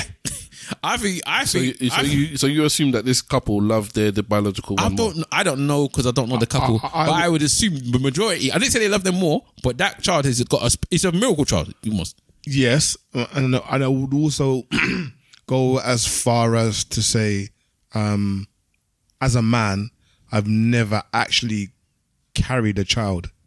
So yeah, the man might be a bit more. Yeah, the woman is where the question would really come in, because it's very different in a very simple way. It's very different adopting a child, even as a baby, than it is to actually go in full cycle, having your breast now become mammary glands. Yeah, like there's a whole. So then, what's it? Kim Kardashian. I'm sure she had biological children, and then she had children by surrogate. Yeah. So but they're still her biological children. Yeah, but she didn't carry how many of her kids? You will feel. Are you going to say that she loves those? She has a different feeling for the ones that she didn't carry than the ones she did? I'm going to suggest that it's likely. There is okay. I don't know for sure. I don't know about you. It's a good question. I don't know about you, and I don't know. Maybe your wife might be better to answer. Yeah. But I'm pretty certain you don't even have to get that deep. You and your first child, you feel differently about your first child, then you do your second and your third. In what way? But your first child is always going to have a special thing because that's your first. No. Because of the woman. Is it the same for a man? I don't think the man might make no difference, but the first child that person has carried from the beginning to the end will always have a special place in that person's heart, regardless, because that's the first. They spent the most time with them. They have all of this stuff. That first child is always going to be different from the rest. Even if that first child doesn't turn out to be what they want or what they respect, it's just the fact that they're their first child and this is experience. Strictly for women, yeah. Because I can talk on a man's point of view. I can't talk from a woman's point of view. I don't know about you, but yeah. But for much, even you could say that there's no difference. I would not believe you. There's a difference because they're first and second. There's not a difference like it's more. Okay. Because if you're not saying they're different, then yes, my children are different, isn't it? No, I'm talking about the full pattern that you have of the first child, and the second one will be different because you've spent more time with the first child than you have the second, and two, it's the first thing you went through this thing first. The second time you do, it's like okay, the example that people give. There was one video I watched the other day actually where they're talking about the same example where the first child comes, yeah, and there's like a stupid video where they drop the dummy, yeah, and they run to clean the dummy, they wash the dummy, they do this stuff, blah blah blah blah. They cleanse it, they boil the boiler, and then they give it back to the baby. The second child comes now, the thing drops on the floor. He just blows on it and gives it back to the baby. The third child comes now, the thing drops in the dirt. He just kicks it back to the baby and puts it back in his mouth. Yeah, but you don't say you love them all differently, but by the time that you got to the third one, you have a different thing because he's like, you're just the third one. You're just there, innit? All right. Let me. Are you talking to exactly what he's saying? I'm going to give you a different example. So you are in the semi-unique position of having delivered both your children, correct? No, I didn't deliver my second child. Okay, you delivered the first one, not only, right? Yeah. Okay, so now I can't ask the question. Then. I was there when they were delivered. So even my brother-in-law delivered all three of his boys. So this is a question that I should have really asked him. Like the first time you deliver a child, you're going to have a certain feeling because you've never done it before. The second time you do it, it's going to be I'm doing this again. And by the third time, it's like this is clockwork. You're not going to have the same impact. It's even like if you have 3 boys and then you have a girl. That girl's always going to be different because it's a girl. It's just certain things that are going to be like, I have a different thing for you because you're this different. And I think all firstborns have that. And unfortunately, in this situation, even though you've got 3 children, that is still your firstborn. Yeah. As Simple Simon's already said, that is the one that you breastfed. That is the one that you made. Depending on how close they got the newborn, she might have done the thing where they put them on the chest because they do that when you have a newborn. They put it on the other parent's chest. What they call that again? Pairing or whatever. The bonding or everything they do. But all of this stuff that you didn't have to do with all these other children, it's going to make this one different, regardless of whether you want to admit it to yourself or not. Especially as a man, you might be completely like, baby just turn up in it. But even then, it's going to be different. To go back to your example of first child, second child, third child, and the dummy, I think more the point is that the more seasoned you become as a parent, the less you realize certain things are important. So whereas you realize, like I said earlier on, you're not going to die.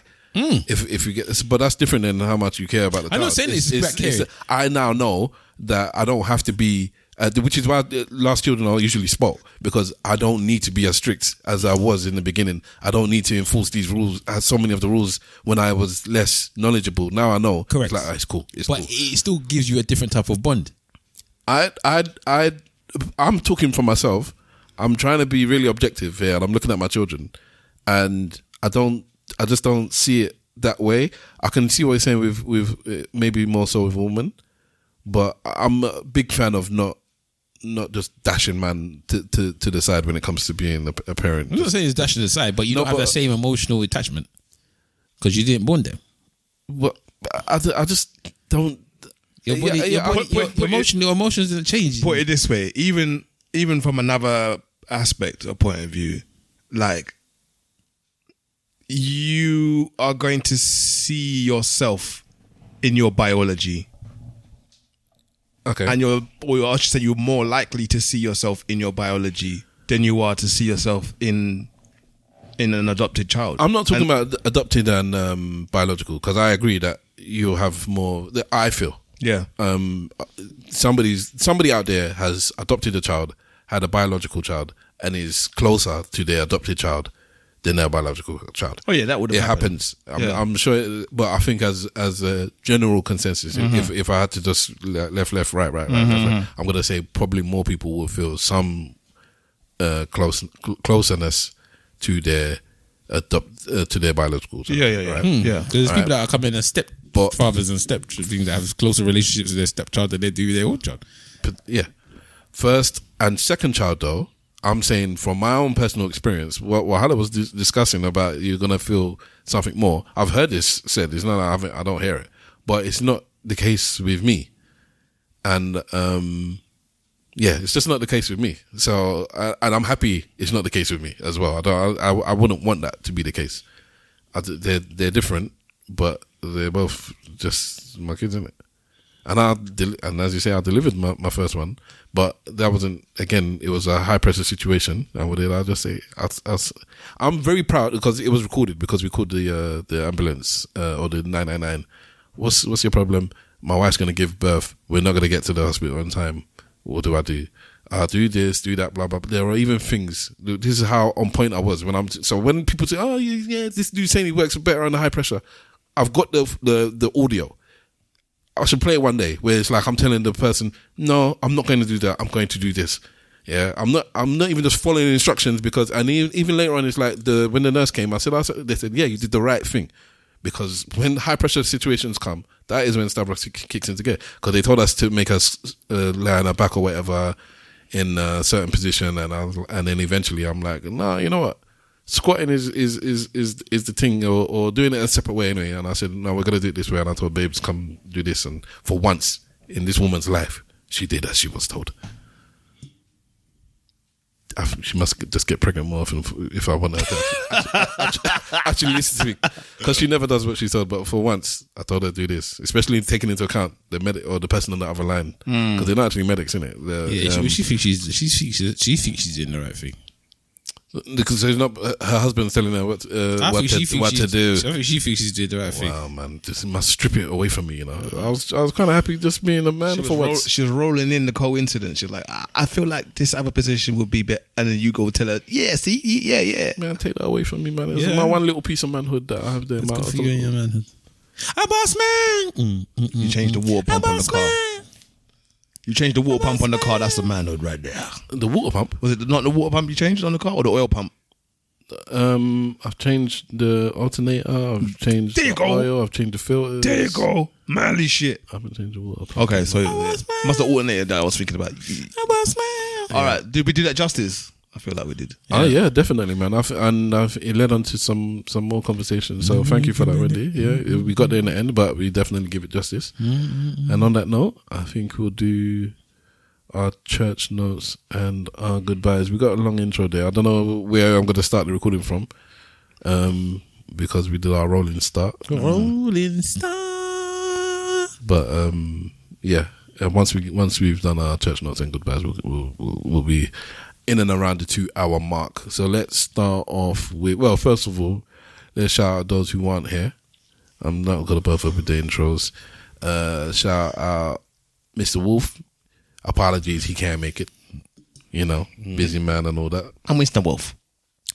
And shout out DJ Webslinger, the actor.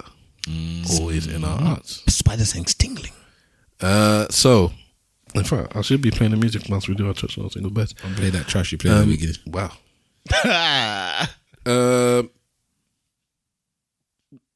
Simple Simon.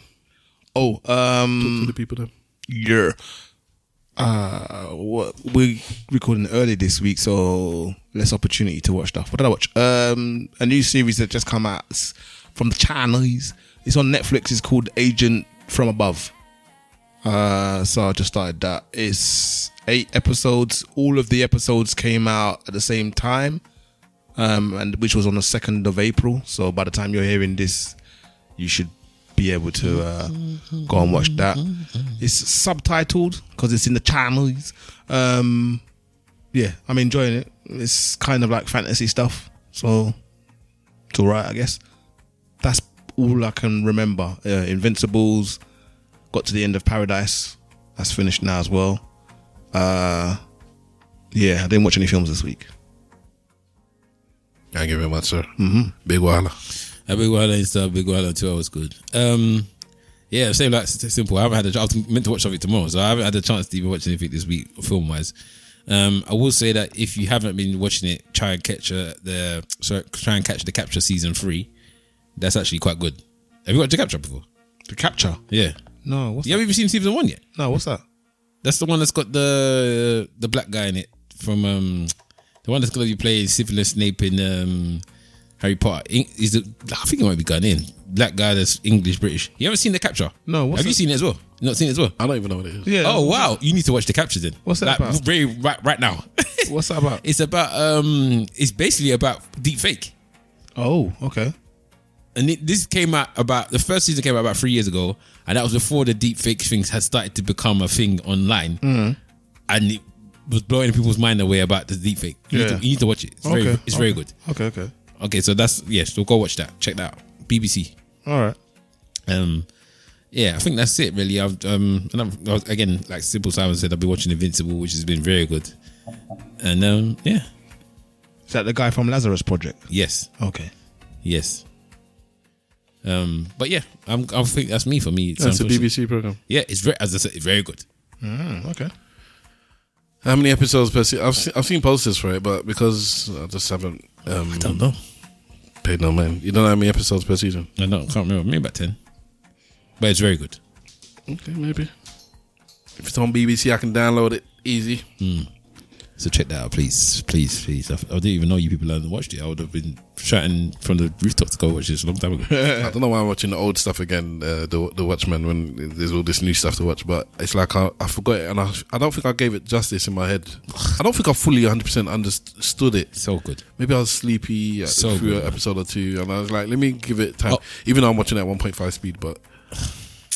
Anyway, there's another program that you should watch. I've mentioned it already, but if you lot of people are not watching DTF St. Louis, yeah, DTF St. Louis is so crazy but so good at the same time. I'll see that advertised. DTF St. Louis. Yeah. And it means DTF stands for what you think it is. Okay, yeah. So new. It's got what's his name? it's got what's that guy name from Ozark in it? Yeah, And the guy that was married to what's that British girl's name? Lily Allen. Lily Allen, that went to go put his cheating all on the thing, and one woman. But DTF St. Louis is the one, bruv. That program is wicked. So which one of them is single? The Lily Allen's ex is single. Single in what? Like, because In the program? yeah. None of them is single. Okay, but they're using the apps. Sorry. It's not even that. It's just saying you're thinking it's that. It's not even that. You just need to watch the program, man. How many programs do you need to watch, man? Everything you need to watch. Jason Bateman is his name. That's Jason it. Bateman and David Harbour. Jason Bateman, he's so playing against type so much now that it's actually his type. If that makes sense. Who, Jason Bateman? Yeah. Yeah. He's played against type enough times now that he's because he's comic, innit? He was a comedian. He's still comedian in this. He's still in Ozark. Everything he does is like a comic, dark comedy, basically. But yeah, you need to watch DTS St. Louis. Why? Because it's good, man. It's good. And every time you watch it, because you're trying to figure it out still. Yeah. So it's good. Is it the top 10 programs you've watched in the last 2 years? DTF St. Louis? Yeah. I don't know. But I think it's very good. It's better than a lot of the stuff I've watched. Is it better than The Pit? That's Excelsior top TV though. That's top 10. So it's not better than The Pit? No. And It's better than and The Pit is not better than Ando. It's not for one. And The Pit is not something that it's like I'm clamoring that I have to watch. Okay, you don't need to watch it. If you don't want to watch it, go ahead and watch it. Oh yeah, I started watching Mandalorian as well. Okay. I just recently started watching Mandalorian. The film's coming out for that soon. They actually reference the Andor event. Mandalorian came before Andor though. Yeah. But they mentioned the Andor event in there. Or should I say, not in the timeline, but in the actual thing. So, Mandalorian's good, man. It's good. I've just I know they said season 1 and 2 was good, and then the film's coming out soon. 3 was not good.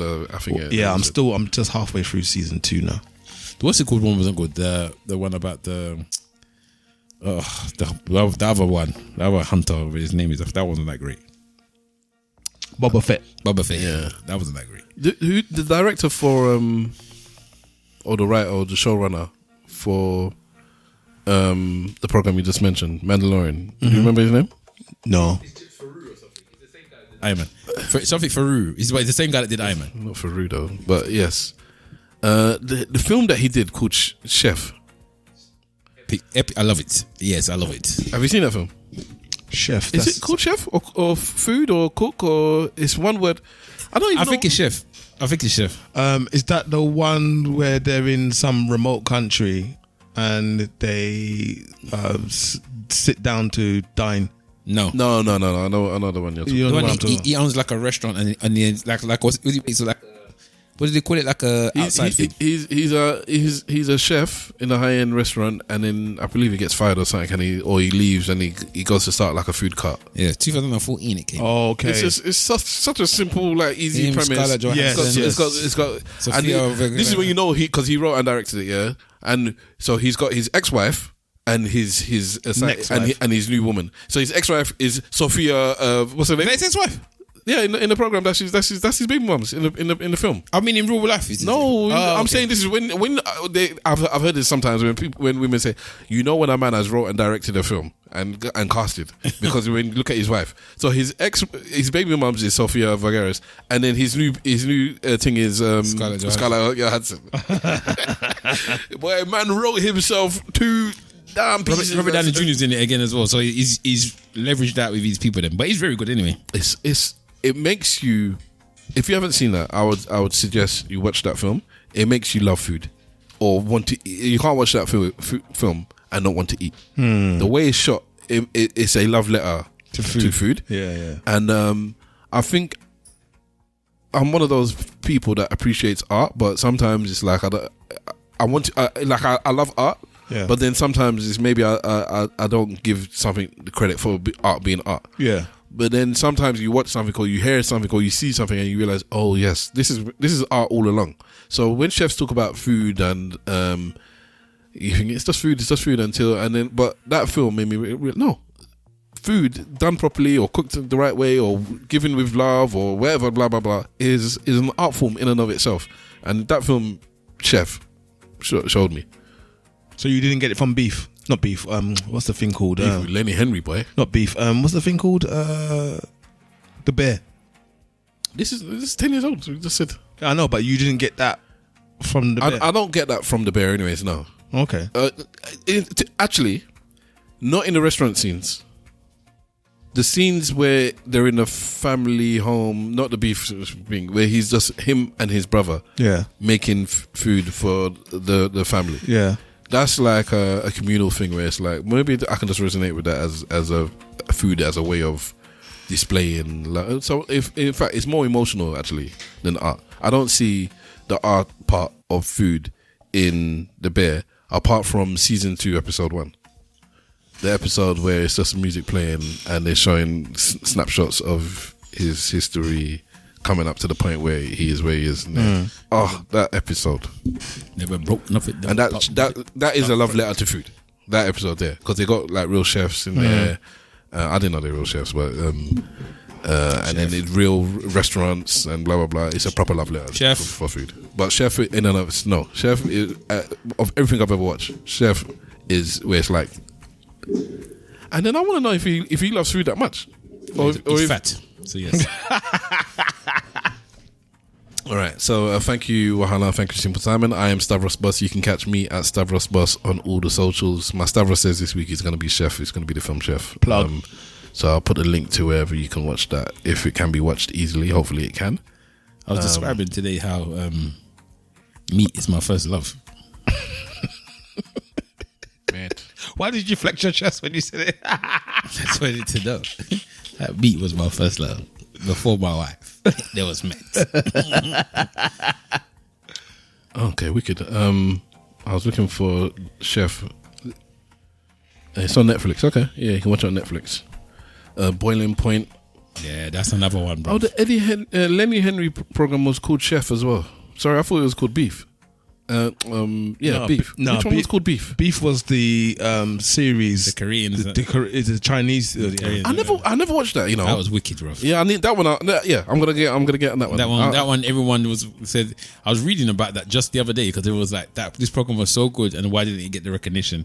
And then everyone's like, because It did get the recognition. no, not as much. It got rated. Yeah, in the heavily. in the scene, but outside by the general public, he got spot because of that guy that went to say he basically said he was a rapist, and it came out again that he, at the time that what he had said in his podcast.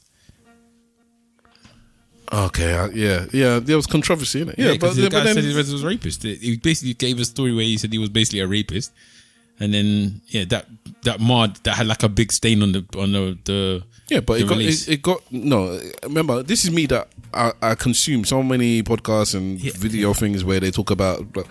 Let me talk. Where they discuss and rate this thing, and Beef was one of them ones where because remember, I don't watch any Star Wars or anything. The only reason I watch Andor is because it got so much ratings. It's the same thing with Beef. Yeah, but you're saying the same thing I just said. I said by the people that know and the people that are doing the ratings, it got a mess. It was amazing. In fact, it was always winning awards and stuff like that. Yeah, that's not how you started your service. But that's what I said. And then I said by the general public, it then got marred or whatever you want to call it. They're marred by his behaviour, where him admitting to rape. The program won't get but marred. everyone brought it up again because it happened way before, and then the people now was like they were trying to like basically cancel it because of the fact that the guy was in it. Cancel. Because there should be a season 2. There is a season 2, I believe. On this thing that I'm looking at, it's showing me season 2. There is no season 2. Beef 2 seasons. Season 1, season 2. How many episodes? Season 2, 8 episodes. I don't remember seeing no season 2 of Beef. It's on this. It's apparently it's there. So check it out on Netflix. On this app that I use to show me where you can watch programs is telling me season 2 has 8 episodes. Season 1 has 10 episodes. Have I watched season 2 of Beef? I don't know. Maybe I've watched it. I don't even know. And it says on Netflix 1 season. Maybe it was. It hasn't come out yet. It was written up and then they've never actually. There's a trailer. It hasn't come out. 2026. Okay, so yeah, it says an article from 4 hours ago. Beef season 2 trailer teases return of Netflix smash hit dark comedy. Yeah, so look at that exclusive. 4 hours. Where? Can you imagine? It's not the same cast. But what a coincidence! Yeah, exactly. The trailer just dropped, and we're just talking about it today. April 16th. Routed. There's some good stuff when I'm on holiday. I'm gonna miss some good TV, boy. I need to sneak them. Why are you gonna miss it? Because I'm gonna be on holiday, so I'm not gonna be able to watch it immediately when I'll normally watch it. I got a dilemma, boy. Is it for the pod? Man City, Arsenal. Yeah, my wife's birthday. Is it final?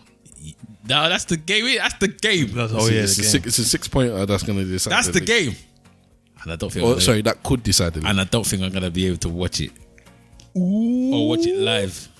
But what time is it gonna be?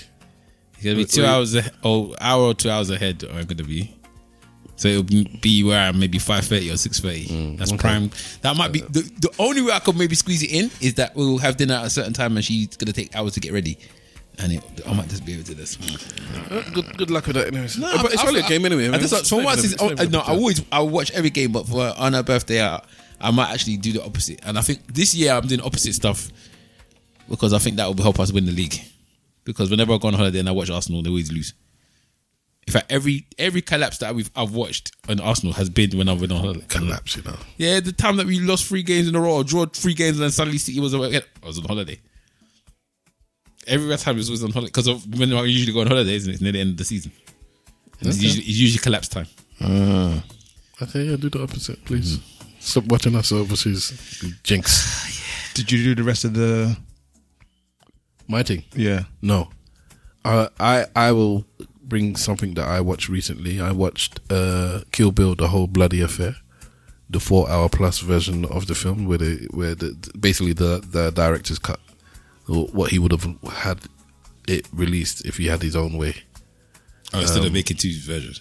Yeah, it's just one version. There are small differences. I thought there were more differences than there were. There aren't actually that many differences, but watching it still reminded me this man is a master filmmaker. This film is. This man said the blade is so sharp he can cut God. And I said yes, blood. Hang on, what's it called? Kill Bill. The whole bloody affair. Oh, well, I haven't even heard of that. Yeah, It's just it came out director's cut. years ago. Yeah. But, I want to like they Quentin re-released Tarantino. it in cinema. Yeah. So I said, let me with an intermission in the middle and everything. So you watched it at cinema? I didn't. No. What's it? But seeing as it was there and people were talking about it, I said, let me actually watch this film again. It's been a couple of years. It's amazing, man. And watching it, I'm like, no, this man is at the top of his game. And then again, another one where he got RZA to do the score. I think it's the first score that RZA did actually. So he went and sourced RZA because he knows RZA's into his martial arts as well. I was listening to them talk about it, and it's just like it's the animated thing. I think is, you know, where there are some scenes or some parts of a film where it's like, I've never seen this before, or something. This is so good that is. I personally, it's not that it's never been done. I've never seen this before. So that bit where a spoiler for a 20-year-old film, but in the animated bit, there's a young girl who makes a muffled sound and whimper. The word comes out of her mouth, and she's trying to keep it quiet, and she takes the word and squashes it back into her mouth when it comes out. I can almost remember watching that for the first time 20 years ago. I'm thinking whoever thought of that, that's just so. I love it. Breaking the dimensions. I love it. I love it. I think Kill Bill might be as good as Pulp Fiction, to be honest. It's just how good Kill Bill actually is. But Pulp Fiction is just the baby, innit? But Kill Bill is just so good, man. It's just so good. And the fact that Uma Thurman, I didn't expect it. They expect it. I shout out David Carradine in the end there. I think, because you know, there's what's the last film that Quentin Tarantino did? The Hated Eight? Hateful Eight? No. It's the one set in America, LA one. Oh, that long 4-hour film with Brad Pitt and. It's not 4 hours, but yeah, with Brad Pitt and with Once Upon a Time in LA, in Hollywood. Yeah. All right. So you know, there's a film, a spin-off film coming out with the character. What's his name? The Brad Pitt character. Is it? There's a spin-off film coming out. Is it from him?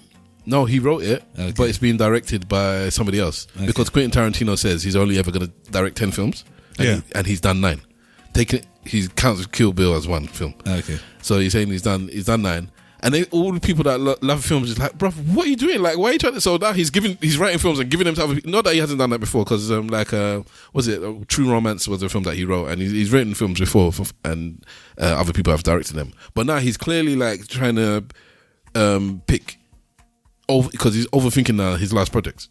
Because he had something that he was going to do, and then now he's like, I'm not going to do that now. I forgot it was going to be about like a newspaper or something, whatever it is. And then this one he's written and he's giving it to somebody else. A good director, I can't remember who it is, but like a proper good director. But yeah, my thing is just that, bruv, just get over yourself, man, with this. Because you said you're only going to do 10 films, you now have to just, like. No, but that's you got a lot of years in you. You're not. There's a certain power in that. That's also, he's trying to do manifest destiny kind of thing. Who's better, Tarantino or Christopher Nolan? Depends. If you're talking about quotables, I would say Tarantino. In fact, who's your best director of ever? I can't answer that question. I don't know. Static. My brain is freezing. I don't know. It might be Quentin, and that's not even because all his films are great. It's Mine is just Scorsese, but okay. Give me his best films. Goodfellas, Yeah. Casino, The Wolf Departed. The Departed, Wolf of Wall Street. All of these films I actually fully love. Okay. so what about the rest of them? Because he's got bare films. there's more that I like. I'm assuming you're not going to like a lot of the rest of his films. No, I do actually. Hold on, let me go through my list. This is hard because there's also Spielberg as well. Spielberg is the best, Spielberg, I'm not putting it in my list at all. but if you're talking general public, Why are you saying he's different gravy or just not? He's not. I don't love Spielberg films. He makes good films. Yeah. Like you don't like Back to the Future. is that Spielberg? Did he produce it? Or That's Spielberg, man. I don't. Are you Shutter sure? Island, bruv. Nah. Shutter Island, I love. Killers of Flower Moon was very good. The Irishman was good. Who are these? Scorsese. These are all Scorsese. Gangs of New York. Come. Cape Fair. Cut out my eye. Nah, yeah. I can't remember Cape yeah, Fair. Yeah. Okay, all right, okay, yeah, all right, fine. Yeah. I'm gonna say it's probably Quentin Tarantino, because and it's not even like I love all his films. Are we all? Nah, Spielberg has done a lot, man. Are we all disrespecting our good brother Spike Lee because we The should- Fablemans, No, because even Taxi Driver, West Side Story, I don't like Ready Player One, Bridge of Spies. Are you including Ready Player One as in like this is a seminal work for Raging Bull's another good one. It's too much, man. Indiana Jones, come on, bruh. Maybe I watched that at the wrong time because it's Indiana Jones. It's almost like his background TV film. Minority Report, I need to watch that again. That's something I keep saying. I need Catch Me If You I need to come Can. back to.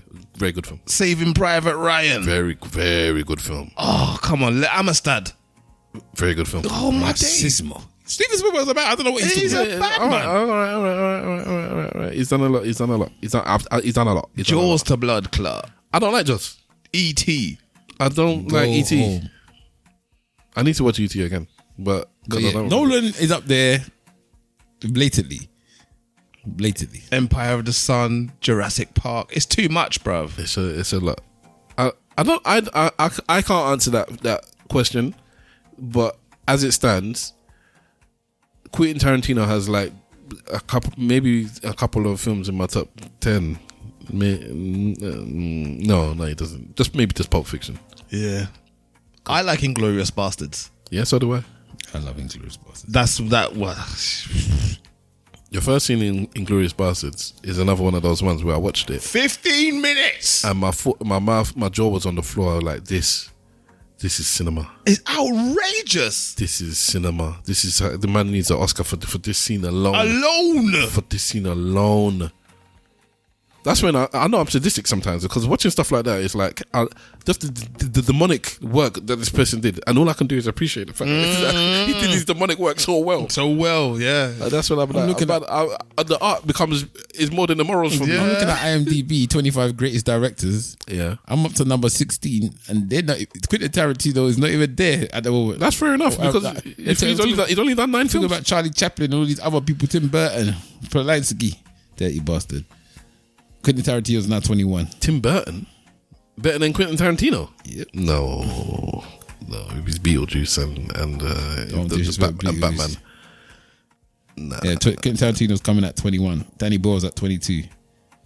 Ridley Scott at 23. Ridley Scott's another bad man, actually. Ridley Scott's a bad man. Ridley Scott is one of them ones. And Nolan's 25. Ridley Scott, and who's the other one? There's another one. The one that did Black Book, or what's that film that came out like last year? It's about the spies. Black something. I know what you're talking about. Them two. When they want to do a film, it's just like they just do it like that. Just bang it out. Especially the Black Book one or whatever it's called. He does like two. He could do 2-3 films a year, and they'll all be decent. To be honest with you, we are forgetting some people. There's Ryan Coogler. There's Antoine Fuqua as well. Antoine is nowhere close to Ryan Coogler either. The rest of them. No, but Antoine Fuqua's. If I'm not, I don't know if he's missed. Has he missed? one. One. Obviously, he's got the banger that he came. I think I don't know if it was his second film where he did what's the Denzel film? I was just Equalizer. Not Equalizer. Before the reason that he got to do Equalizer with Denzel was because he did the one, the Ways of the Police, King Kong, Training Day. Training Day, yeah. Yeah, that's, and I think that's one of his really early films as well. Actually, So 2001 Training Day. is that his first film? I don't know if it's his first film. Yeah, I know it was early in his discog. Yeah, that's the early in his discog. I don't know. Is it his first Replacement Killers was his. Holy shit, with Donnie. Oh my days. Yeah, nah. He's not up there. And he's doing the Michael Jackson film now. Yeah, as he well. is. He's not up there. Until Fuqua's not up there yet, as far as I'm concerned. Yeah.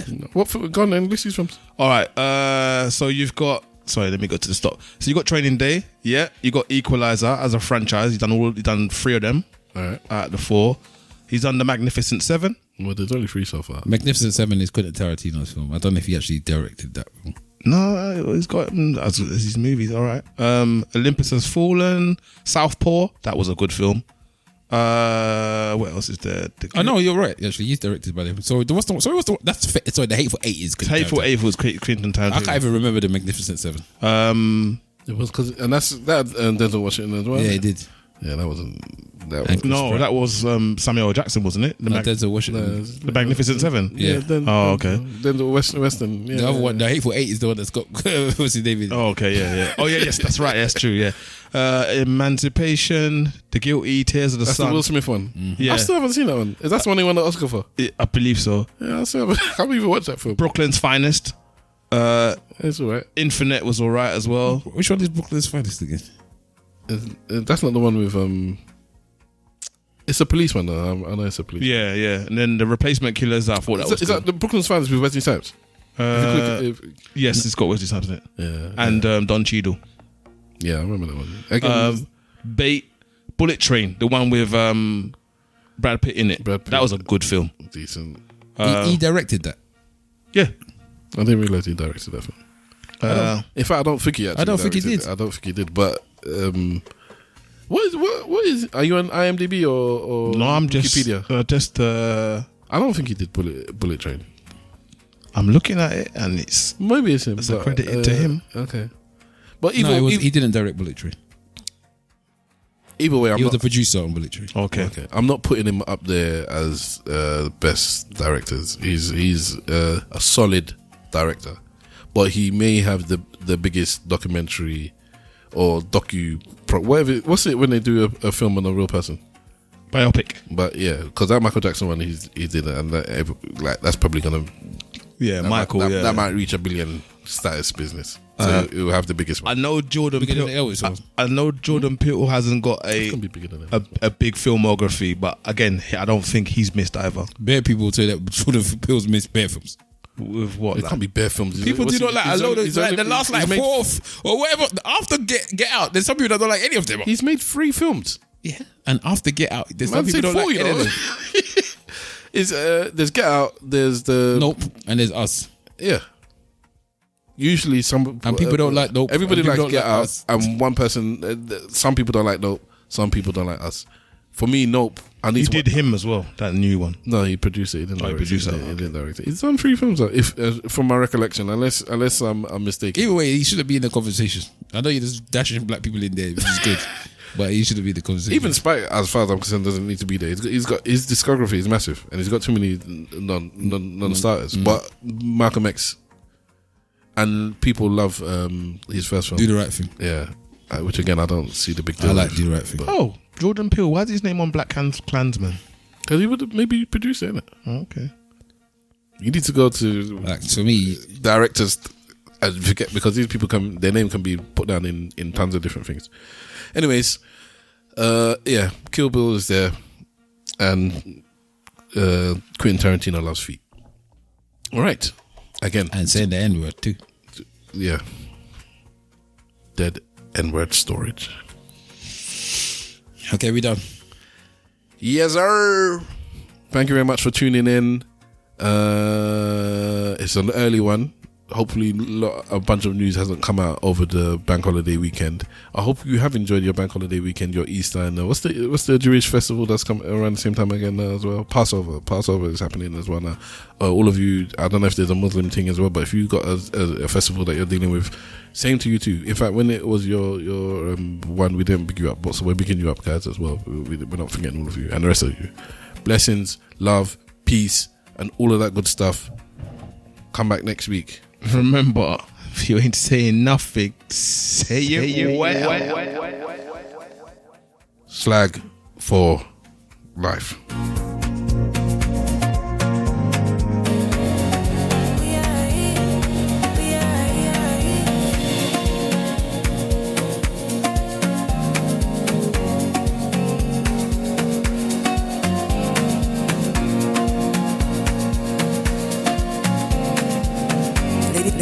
Ladies and gentlemen, boys and girls, cats and dogs, rodents and other small insects, welcome to the ESN podcast.